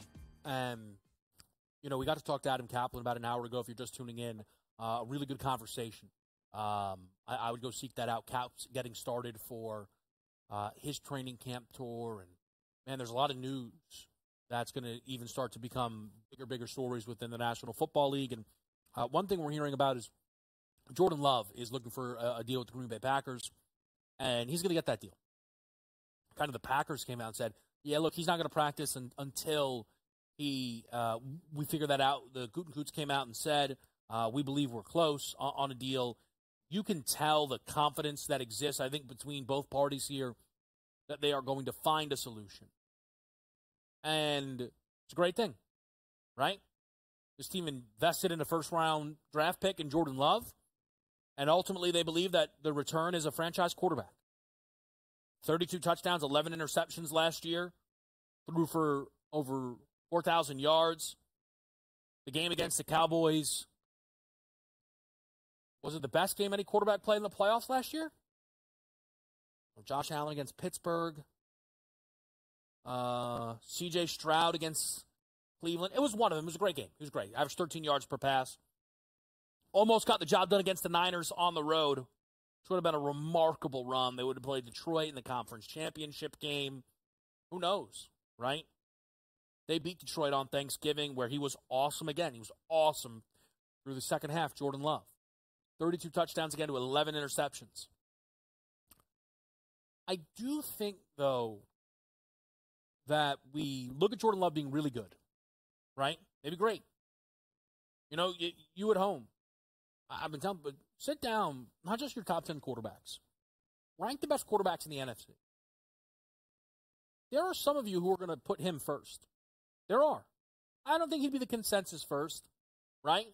But some of you would. I mean, you see the 14-1 to win MVP price. Not many NFC quarterbacks with shorter numbers than that. But we just look at him, we're like, he's great. And I feel as if people are then kind of forgetting that when Jordan Love was drafted, it was seen as a complete joke. But I don't bring that up to be like, aha, everyone got it wrong. It's irrelevant. Funny enough, I actually think you could still argue against the pick. Because the follow-up from the pick was a pair of Aaron Rodgers MVP seasons where the Packers fell short and they ultimately got nothing out of a first-round draft pick. But again, I bring it up because for the second time, the Packers took a first-round quarterback, sat him, and have now seemingly turned him into a franchise quarterback. In recent memory, right? And again, I bring this up to people and I wait for them to throw out like more names at me that I'm overlooking. But the first-round quarterbacks that sit a year, is that list longer than Rodgers, Love, Mahomes? Mahomes played the very last game of the regular season in his rookie season, right? I don't know how many names I would be leaving off. That's at 98% of their rookie year. If you want to, okay? But Jordan Love doing that. At what point are NFL teams going to look around and go, man, the hit rate here is kind of crazy. We got to sit our guy. And not everybody has to sit their guy. I've been mentioning this to people, and they go, Kev, what about C.J. Stroud? Amazing. Amazing. What about Bryce Young? Again, if your guy is 100% ready to go, right? Cool. The thing is, if you sit the quarterback, 9 times out of 10, you don't lose anything. You lose 1 year of the rookie contract. We know how valuable that is for quarterbacks. Okay, you lose 1 year of it. But is that 1 year worth what is seemingly turning into a hit rate of my guy becomes a Hall of Famer? Mahomes, Rodgers, Love. I know it's a lot for Love, but 2 out of the 3 are first ballot. 2 out of the 3 are like top 8 quarterbacks ever. Caleb Williams is going to start this year. The Bears didn't have the worst record in football. They got to start him. Got it. Bo Nix is going to start because Sean Payton's on the hot seat. Are we sure that that's what they should be doing? J.J. McCarthy's not going to start. That's good. Drake May's not going to start. That's good. Michael Penix Jr. isn't going to start. It might work out for Michael Penix Jr. based on recent NFL history. We're back. We're live here on the 2 on SportsGrid.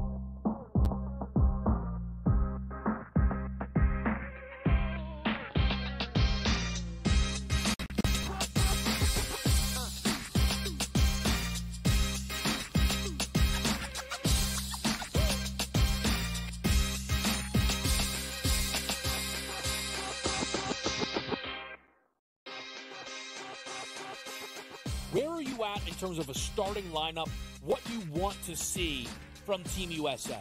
I think he'll get guys involved, and then there's your lockdown defender at the point guard, the point of attack, right? I do like Curry. I would then go with Ant. I like Ant over Booker. I think if you look at the way the Canada game was, they looked kind of slow starting, and then they kind of got rolling. Game time decisions, only on SportsGrid. The staple of consistency within the AFC North, that's the Pittsburgh Steelers. 17 years under Mike Tomlin, never a losing record, never less than 8 wins. You add Patrick Queen there over from your division rival. You take a look at that offensive line, which does have some question marks, but still a decent wide receiving core that they have, a running game that has Najee Harris, and a quarterback that's been there, done that. The early line, only on SportsGrid. Next up is Tampa, who was very impressive last year with Baker Mayfield, Evans. They hooked up a ton, and they've already shown what they can do, but they're picking this team, the Falcons, over them. Explain that to me. Baker Mayfield's back. Mike Evans is back. Where a couple years ago you really wondered if he'd finish his career as a Buck, but the Bucks wanted him to do that, and he's going to do that. He signed a 2-year deal for about $21 million a year. Pharrell Coast to Coast, only on SportsGrid. They scored well. They defended like crap. Last game, they struggled to score. They defended great. We still have not seen the best out of USA basketball. So they showed they've won different ways. They still should win absolutely the gold medal. But they're playing with fire a little bit with their play, especially when you get to the medal round and it only takes is 1 game to lose. Betting above the rim, only on SportsGrid.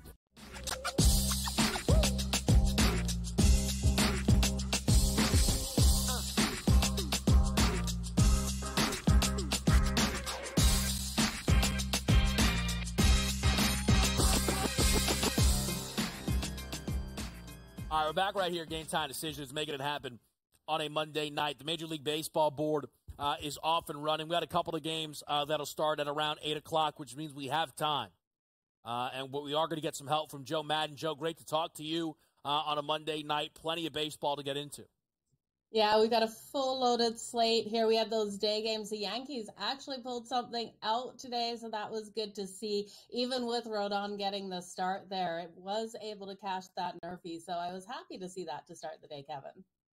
Yes, listen, it's always good when Carlos Rodon doesn't embarrass himself. But I mentioned, Joe, we have plenty of time. And for, again, maybe anybody that wasn't with us during last football season, but Joe and I, we talk football all the time. And sometimes you kind of stumble into a conversation and you got to hit a commercial break. But I'm talking about Jordan Love, but I'm really talking about the rookie quarterbacks through Jordan Love. And the idea that, again, Caleb starting, yep, got it, good, right? Jaden Daniels starting, I mean, I know he's going to. Does he need to? We can have that conversation. But there's also a few that we know aren't going to start. And one of them, Joe, is J.J. McCarthy.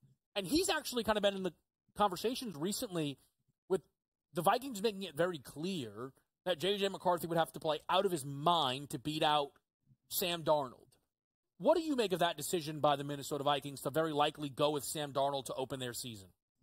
I think it's a smart decision, Kevin. I know a lot of people will disagree. Not a lot of love out there for Sam Darnold, but I do think he's a competent quarterback. He's one of those quarterbacks that will put his shoulder down and try to run through that defense and isn't scared to be being hit. And that's the kind of quarterback that I like. Now, I know that Sam Darnold hasn't had as much success in his career that I would have hoped and a lot of other people would have hoped out of him. But I do think he's a quarterback with the right coaching that can get things done. Now, is he the top level quarterback that we see out of some of these other teams? No. He's not. He's never going to be a Patrick Mahomes, but I do think there's hope. And I do think having a rookie quarterback sit for a while, learn the ropes, see what it's like to be in even that atmosphere. And I know the college level atmosphere is incredible, but getting onto the NFL stage when you have such large defenders out there, he's got to learn that offensive line and learn where they're going to give him protection and how to roll out of the pocket and be safe. I think it's a nice way to introduce him into the league, letting Sam Darnold get the start, letting him watch for a while, and then putting him in action when they think he's ready. Now, week 5 is the rumor that he's going to be getting the start. I think they let him sit a little bit longer, Kevin. Yeah, I think for me, and I want to confirm this, if I'm not mistaken, they have themselves an early bye week. So week 6, they're on bye. And I know a lot of times we use that as maybe that's when they'll kind of flip it around. But if you look at the opening schedule for Minnesota, Joe, at the Giants, home against the Niners, home against the Houston Texans, at the Green Bay Packers, and then overseas against the Jets, it's not easy. It's really not. If they're 1-4, maybe that brings change. But it's also only 5 games. I mean, if they are 2-3, there's going to be a good win in there. I mean, there just is going to be if they end up winning any of these games here. I don't know if they're going to rush to J.J. McCarthy. But I think the thing that's tough for me when we're trying to project out is, and where I found out during the break, Joe and I disagree. I don't believe in Sam Darnold in the slightest. So if it's going to be based on whether Darnold is good or not, I kind of would expect J.J. McCarthy to be able to take that job off of him, Joe, because, look, not only are these some good teams, there's some dangerous defenses potentially in those opening 5 weeks, specifically that New York Jets team, which would be the final sample before the bye week. Well, and you look at that, Kevin, and that is a very good point on why not to start J.J. McCarthy here, because that's the last thing you want to do is put your rookie quarterback in a situation where he's going to face that defense of the Jets. You don't want him out there versus that. You can't risk him getting injured, and the rookie quarterbacks, they could get injured quicker than I do think a Sam Darnold would get injured out there. So I think you got to protect him, and I think you've got to allow him to sit as long as possible. I think it's going to be hard for him to get in the game before they go for that bye. I would look probably week 7, week 8 out there. And I know a lot of people aren't going to like it because people want to see him get out there on the field, including myself. But I do think Darnold, he can win them a couple games out there, Kevin. You got to have a little bit more faith in him. Look at some of the situations he's been in, and he has had some stellar games. You can't knock him for that. He's been able to get those touchdowns with his legs as well. So I think the coaching staff has to have a little bit of faith in him. Otherwise, they wouldn't have brought him over. And I do think Sam Darnold, while he's not going to be the best, he's confident out there. I think he definitely has fans around the league in terms of, front offices and coaches. Clearly none of them watched when he was on the Jets. And yeah, he Sam Darnold it's kind of the Daniel Jones thing, where it's not that they're mobile quarterbacks, it's just they're so atrocious at throwing the football. We got to rely on the mobility. Listen, Joe, you're not going to get me to say good things about Sam Darnold. It's not going to happen. Okay. He's going to have to win a lot of football games for me to kind of change that tune. I cannot get there. The Jets kill quarterbacks, though. Come on. Look at Zach Wilson. Aaron Rodgers went out with injury, but Sam Darnold, he just was a product of that coaching staff, and I really do look at that. And if he would have been with a different coaching staff, I think he would have had a better opportunity to do well. So I think he just needs the right coaches. He needs the faith. And obviously, the Vikings have the faith in him. Otherwise, they wouldn't have picked him up, Kevin. So can't knock him. He's a lot better than some quarterbacks out there, I tell you. Some quarterbacks I wouldn't touch with a 10-foot pole, and I'd take Sam Darnold first. Interesting. I wonder what that list looks like. That's a story for another day. Yeah, I think so. I might as well just, Joe, I'm curious for you. At what point do you think you're going to start to try and lock in some of these NFL futures, right? Because I think a lot of the bettors out there now, with where we are in the sports calendar, right? It's baseball, the Olympics, but the Olympics are kind of weird, I still feel, when it comes to betting. They're going to start to look to their football futures, college and pro. Do you think your process will look like? I've already jumped in, Kevin. We had a slow week last week out there, and I started diving into these numbers. The one that jumped off the page right away was the Pittsburgh Steelers win total, and I look at that one, and you've got to trust Tomlin and Arthur Smith to really get Russell Wilson cooking out there. I think he didn't have a fair shake with Sean Payton with the Denver Broncos last season, and while I don't have a lot of faith in Russ, Sean Payton had less faith in Russ, and I do think Tomlin and Arthur Smith can get him cooking. So with that defense, if TJ Watt can stay healthy, I do think the Steelers have a successful season. Now that total went up to 2.5. It was plus 122 to the, 8.5. It was plus 122 to the over. It's now plus 102. So the lines constantly, that juice is moving in the value. So I think that's when you jump on right away. The Chicago Bears, I'm taking under. I don't have a lot of faith in Caleb Williams for the first year behind that offensive line that I think is weak up the middle. So we'll be taking theirs to the under. But looking at all of the breakdowns of all of these, I do like the Jets as well to the over. I think as long as Aaron Rodgers can stay healthy. You talked about that defense of the New York Jets. I think they're going to be absolutely phenomenal this upcoming season. I believe their win total is 9.5. Don't quote me on that. I haven't looked today, but when I looked last week, I remember seeing 9.5. I already bet that one to the over as well, Kevin. Some Jets love. The quarterback killing Jets. Getting some love there. I think it's I think it's going to be a really, really interesting season for that team. Man, again, football. It's now people say this way too early. People say it in like April, like, oh, it's around the corner. No, it's not. Now it's around the corner, the football. And I'm excited to get there. But let's talk some Major League Baseball. We'll update you on this live board as well. Joe Madden's going to stick around. We've got some runs in South Beach. Look at this, the Petsies. We'll talk about it on the other side.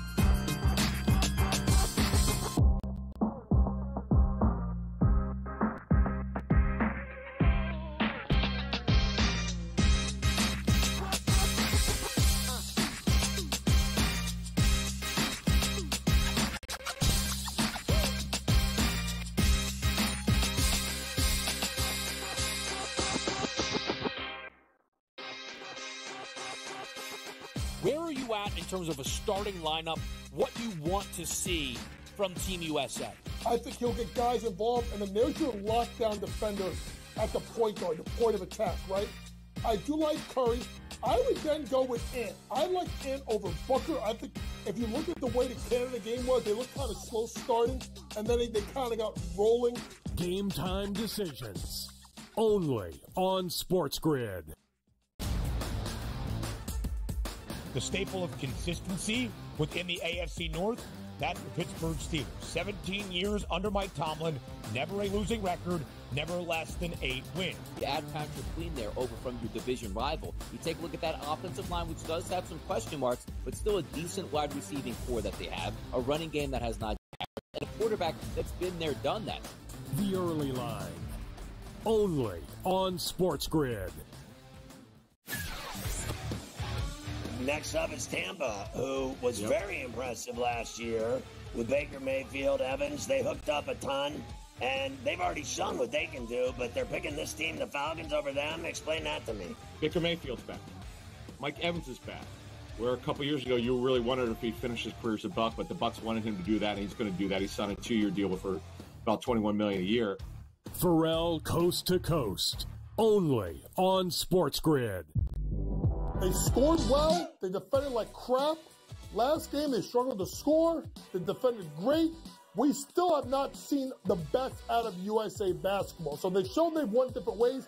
They still should win absolutely the gold medal. But they're playing with fire a little bit with their play, especially when you get to the medal round and it only takes one game to lose. Betting above the rim. Only on SportsGrid.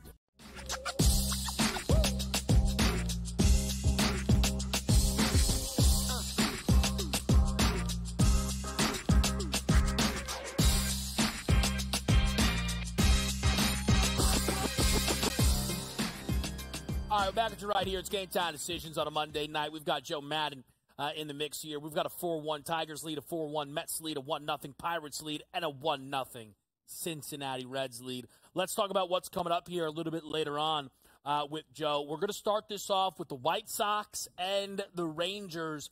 Fetty's got the ball against Renzen here in Texas. Joe, what do you like?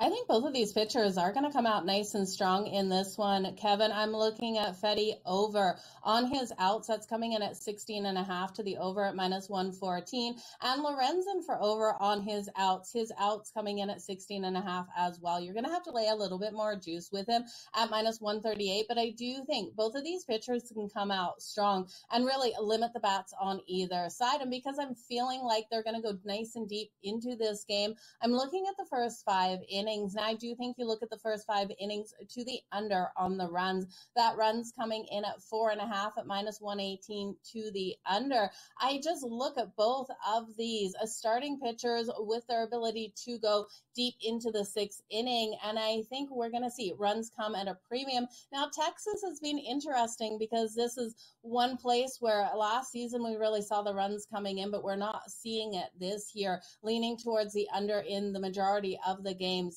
played in Texas. So give me the under in the first 5 and both of these pitchers to go over 16.5 outs, Kevin. All right, makes a lot of sense there, Joe. What about some NL Central action between the Cubs and the Brewers here? Cubbies a home dog in Chicago. What do you like? Yeah, the Cubs coming off that win yesterday, the comeback win yesterday. And I look at this one, and I think the Brewers are going to have their way with us in this one. They can do so much damage versus right-handed pitchers. I'm taking them over 4.5 runs in this game at -112. Now, I was looking at taking that total, but I can't trust the Cubs to put enough runs on the board to push this one over. And Myers, I think, will be strong enough in this game for the Brewers to be able to get the win as well. So with the Cubs comeback win yesterday, I'm a little hesitant on the Brewers straight up on the money line, but I do think those runs will come for them. I'm expecting them to get at least 5 runs in this one at -112. I think there's value, Kevin. All right, a little bit of value there with Tobias Myers in the fold going again for Milwaukee. Joe, we've got Cole Reagans getting the baseball here for Kansas City against Diaz and the Arizona Diamondbacks. I feel like Diaz is getting a good amount of respect here when you look at the way this line shapes up right now with the Royals at home. A favorite, but again, not that strong when you consider how Reagans is typically booked. What are you seeing in this game? Yeah, Reagans has been an absolute stud, but you're right. Diaz in his 2 starts has been so phenomenally strong. He's been able to go into the 6th inning in both of those starts out there, and he's got a nice low ERA. It's exactly how a pitcher wants to start his MLB career, but you look at Reagans, and Reagans has been phenomenally strong as well. I got a little scared of this line. I'm not going to lie, Kevin. I thought that we should see the Kansas City Royals be a bigger favorite in this one, so I isolated Reagans here. I expect him to be the stronger pitcher in this one, and we know his ability to get those strikeouts on the board. I took his strikeouts over 6.5 strikeouts. That's coming in at plus 108, and I think it has every ability to hit. We know the Diamondbacks have had some strong bats, and this is a team that can get those runs on the board, but I do think even if they get the runs, we're seeing these pitchers go deep and still be able to get those strikeouts. So with the Diamondbacks as of late, we look at their last 3 games, they're striking out at a higher rate, and I do think it's just been over 28% in the last 3. I think they'll have those struggles versus Reagan here, not have that discipline at the plate. So I'm going to take Reagan over the 6.5 strikeouts, Kevin. That, again, at plus 108. Yeah, I think it makes a lot of sense here, Joe. Cole Reagans is one of these guys. I've talked a lot about kind of Reagans, Lugo, and the reality for the Royals is it doesn't really matter. The fact that Cole Reagans doesn't need to be their best pitcher is a great thing for this baseball team when you look at it at a big picture, right? Because Reagans is probably only going to get better. That's their hope, right? As this team tries to march for a postseason spot. And if they are able to get there, they are going to be dangerous, right? But they're going to need a guy like Cole Reagans to step up. What about it over at Coors? Tanner Houck has the baseball for the Red Sox, one of the teams that the Royals are jockeying for wild card positioning against in the American League. And Boston was swept by the LA Dodgers out of the break here, Joe. Any value in this game? Yeah, you look at the Boston Red Sox, they're going to be so frustrated coming into this game, and they could take it out on the Colorado Rockies. My issue with the Red Sox is their lack of patience and their lack of ability to hit lefties. Austin Gromber coming out here for the Colorado Rockies. I do think he's going to have success with his strikeouts. His number is low. It's coming in at 4.5 at plus 130 to the over, and he's not a huge strikeout pitcher. And I still think he can get this on the Boston Red Sox. You look at them. Number 1 strikeout team versus lefties. They have 328 strikeouts on the season versus lefties. And while I do think he'll get his numbers, I still think the Red Sox will be able to win that first 5. I'm going to take them on the run line in the first 5, laying a half a run. That's coming in at minus 128. They'll get the strikeouts. They will strike out in this, but I do think they'll be up on the Colorado Rockies. The Colorado Rockies, I just can't trust offensively. They're not getting those runs on the board, and we're looking at Coors Field. We've seen so many unders as of late, Kevin. I don't even want to touch the total in this one. Yeah, I think that's understandable. I'm struggling with that total a little bit. It looks like, and let me see if this is kind of across the board. Is it dropped down to 9.5, or is it still sitting at 10? Because at 9.5, I may end up just betting the over myself. No, I'm still seeing 10 here. Maybe you can find some 9.5s out there in the market.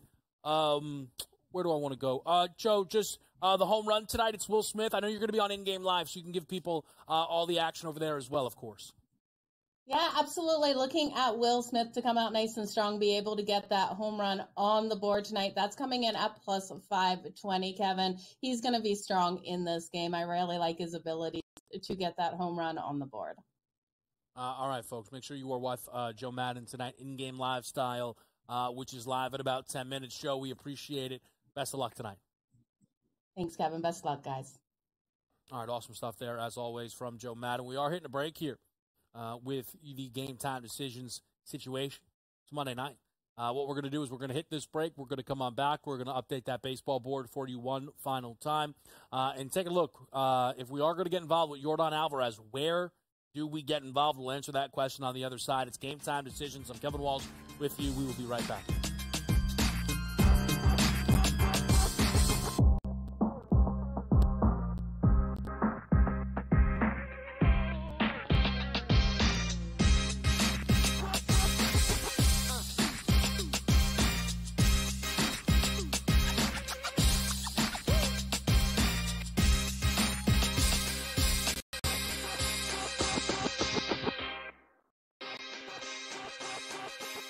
Where are you at in terms of a starting lineup, what you want to see from Team USA. I think he'll get guys involved, and then there's your lockdown defender at the point guard, the point of attack, right? I do like Curry. I would then go with Ant. I like Ant over Booker. I think if you look at the way the Canada game was, they looked kind of slow starting, and then they kind of got rolling. Game time decisions. Only on SportsGrid.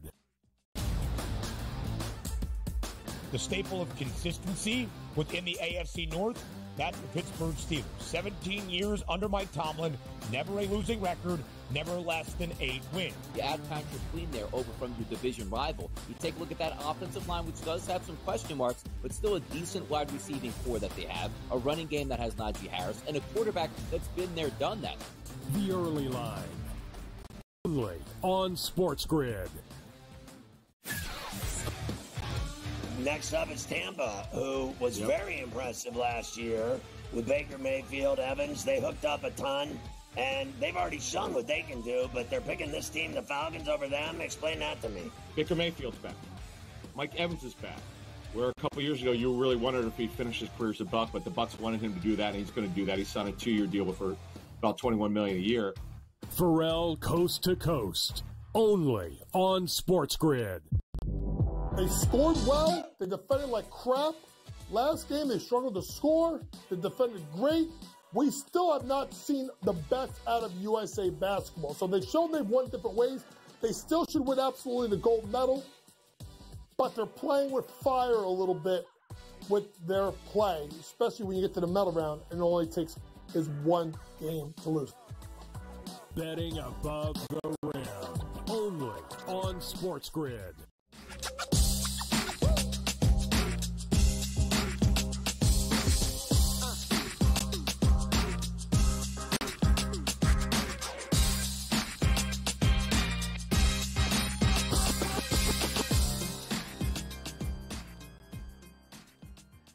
We're live with you right now, and we are here on a Monday night, SportsGrid style.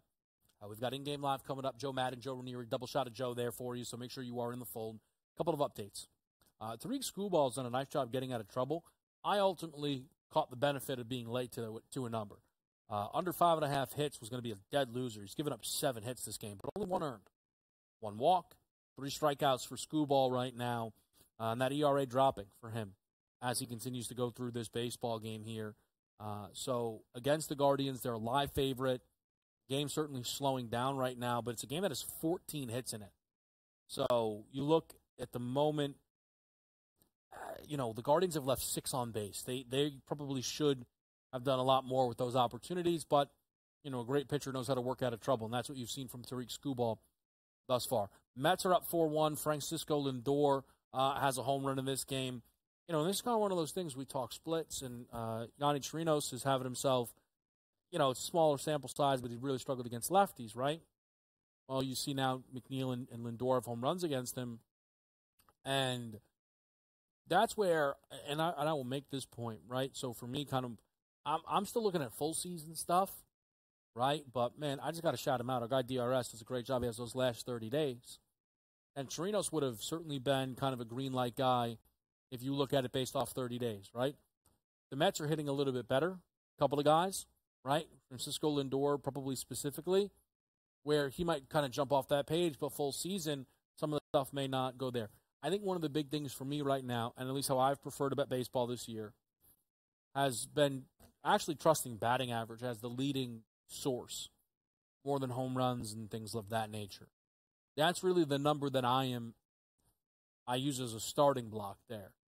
And the Mets just don't have a lot of guys that are hitting for great average against, really, regardless. They don't have a lot of guys hitting for average, right? So at least over a big sample size. So that's kind of, again, why I didn't get involved with that Mets-Marlins game. It's 1-0 right now between the Pirates and the Cardinals. O'Neal Cruz, who I feel like he's a timely hitter.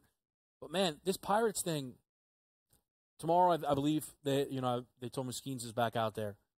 If they're able to hold on and win here, they'll be 51-49. And if we just take a look quickly here at the NL wild card picture, right? The Pirates are at the moment a half back with a win. They'd be 51-49, which is where the Diamondbacks are. So with a win, right? I guess maybe the Mets would go to 51-48. They're going to be a halfback with a win. Everyone keeps talking about, well, Paul Skeens is going to get shut down. No, he's not. What are you talking about? See, this is where I feel like, I joke sometimes with the guys behind the crew because they've talked about Skeens to me so much longer. But I'm the preeminent Paul Skeens voice. The thing is, on the first Paul Skeens day, I sat right here and told everybody I was taking these season-long unders because they would shut him down, because he couldn't take the league by storm. They were going to baby him. He was going to go 5 innings. And then none of those things were true. Pivot, Cy Young bet. Why are people still pushing this stuff? What happens when they shut him down? What are you talking about? I know the Pirates are hot winning 8 of 10, but this isn't a team that's on like some 15-game win. Do you know how the wild card works? The Reds are 6 games under 500. They're 4 back of a wild card spot. No, why are you so dead set on them shutting Paul Skeens down because they're going to be out of the race? They might be buyers. They might. At the end of the day, we get to a wild card game, game number 1. They're throwing Paul Skeens. Are they a favorite?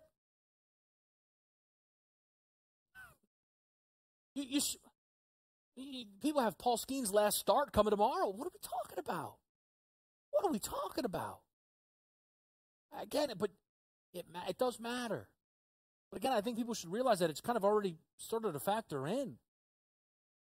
The Pirates are not going to have a dead season. They just aren't. 3-0 Reds right now. Ronaldo Lopez. See, that's not what you want to see, right? But just at some point, stuff has to come back. Also, Ronaldo Lopez is pitching to an ERA above 2. It sounds silly, but 2 starts ago, the ERA was like a 1.68. Was it a flash in the pan, or is it a little bit of a coming back to the level? Time will tell. Man, so much baseball tonight. In-game live crew will have you covered. Tuesday tomorrow, Tuesday style. We'll be back.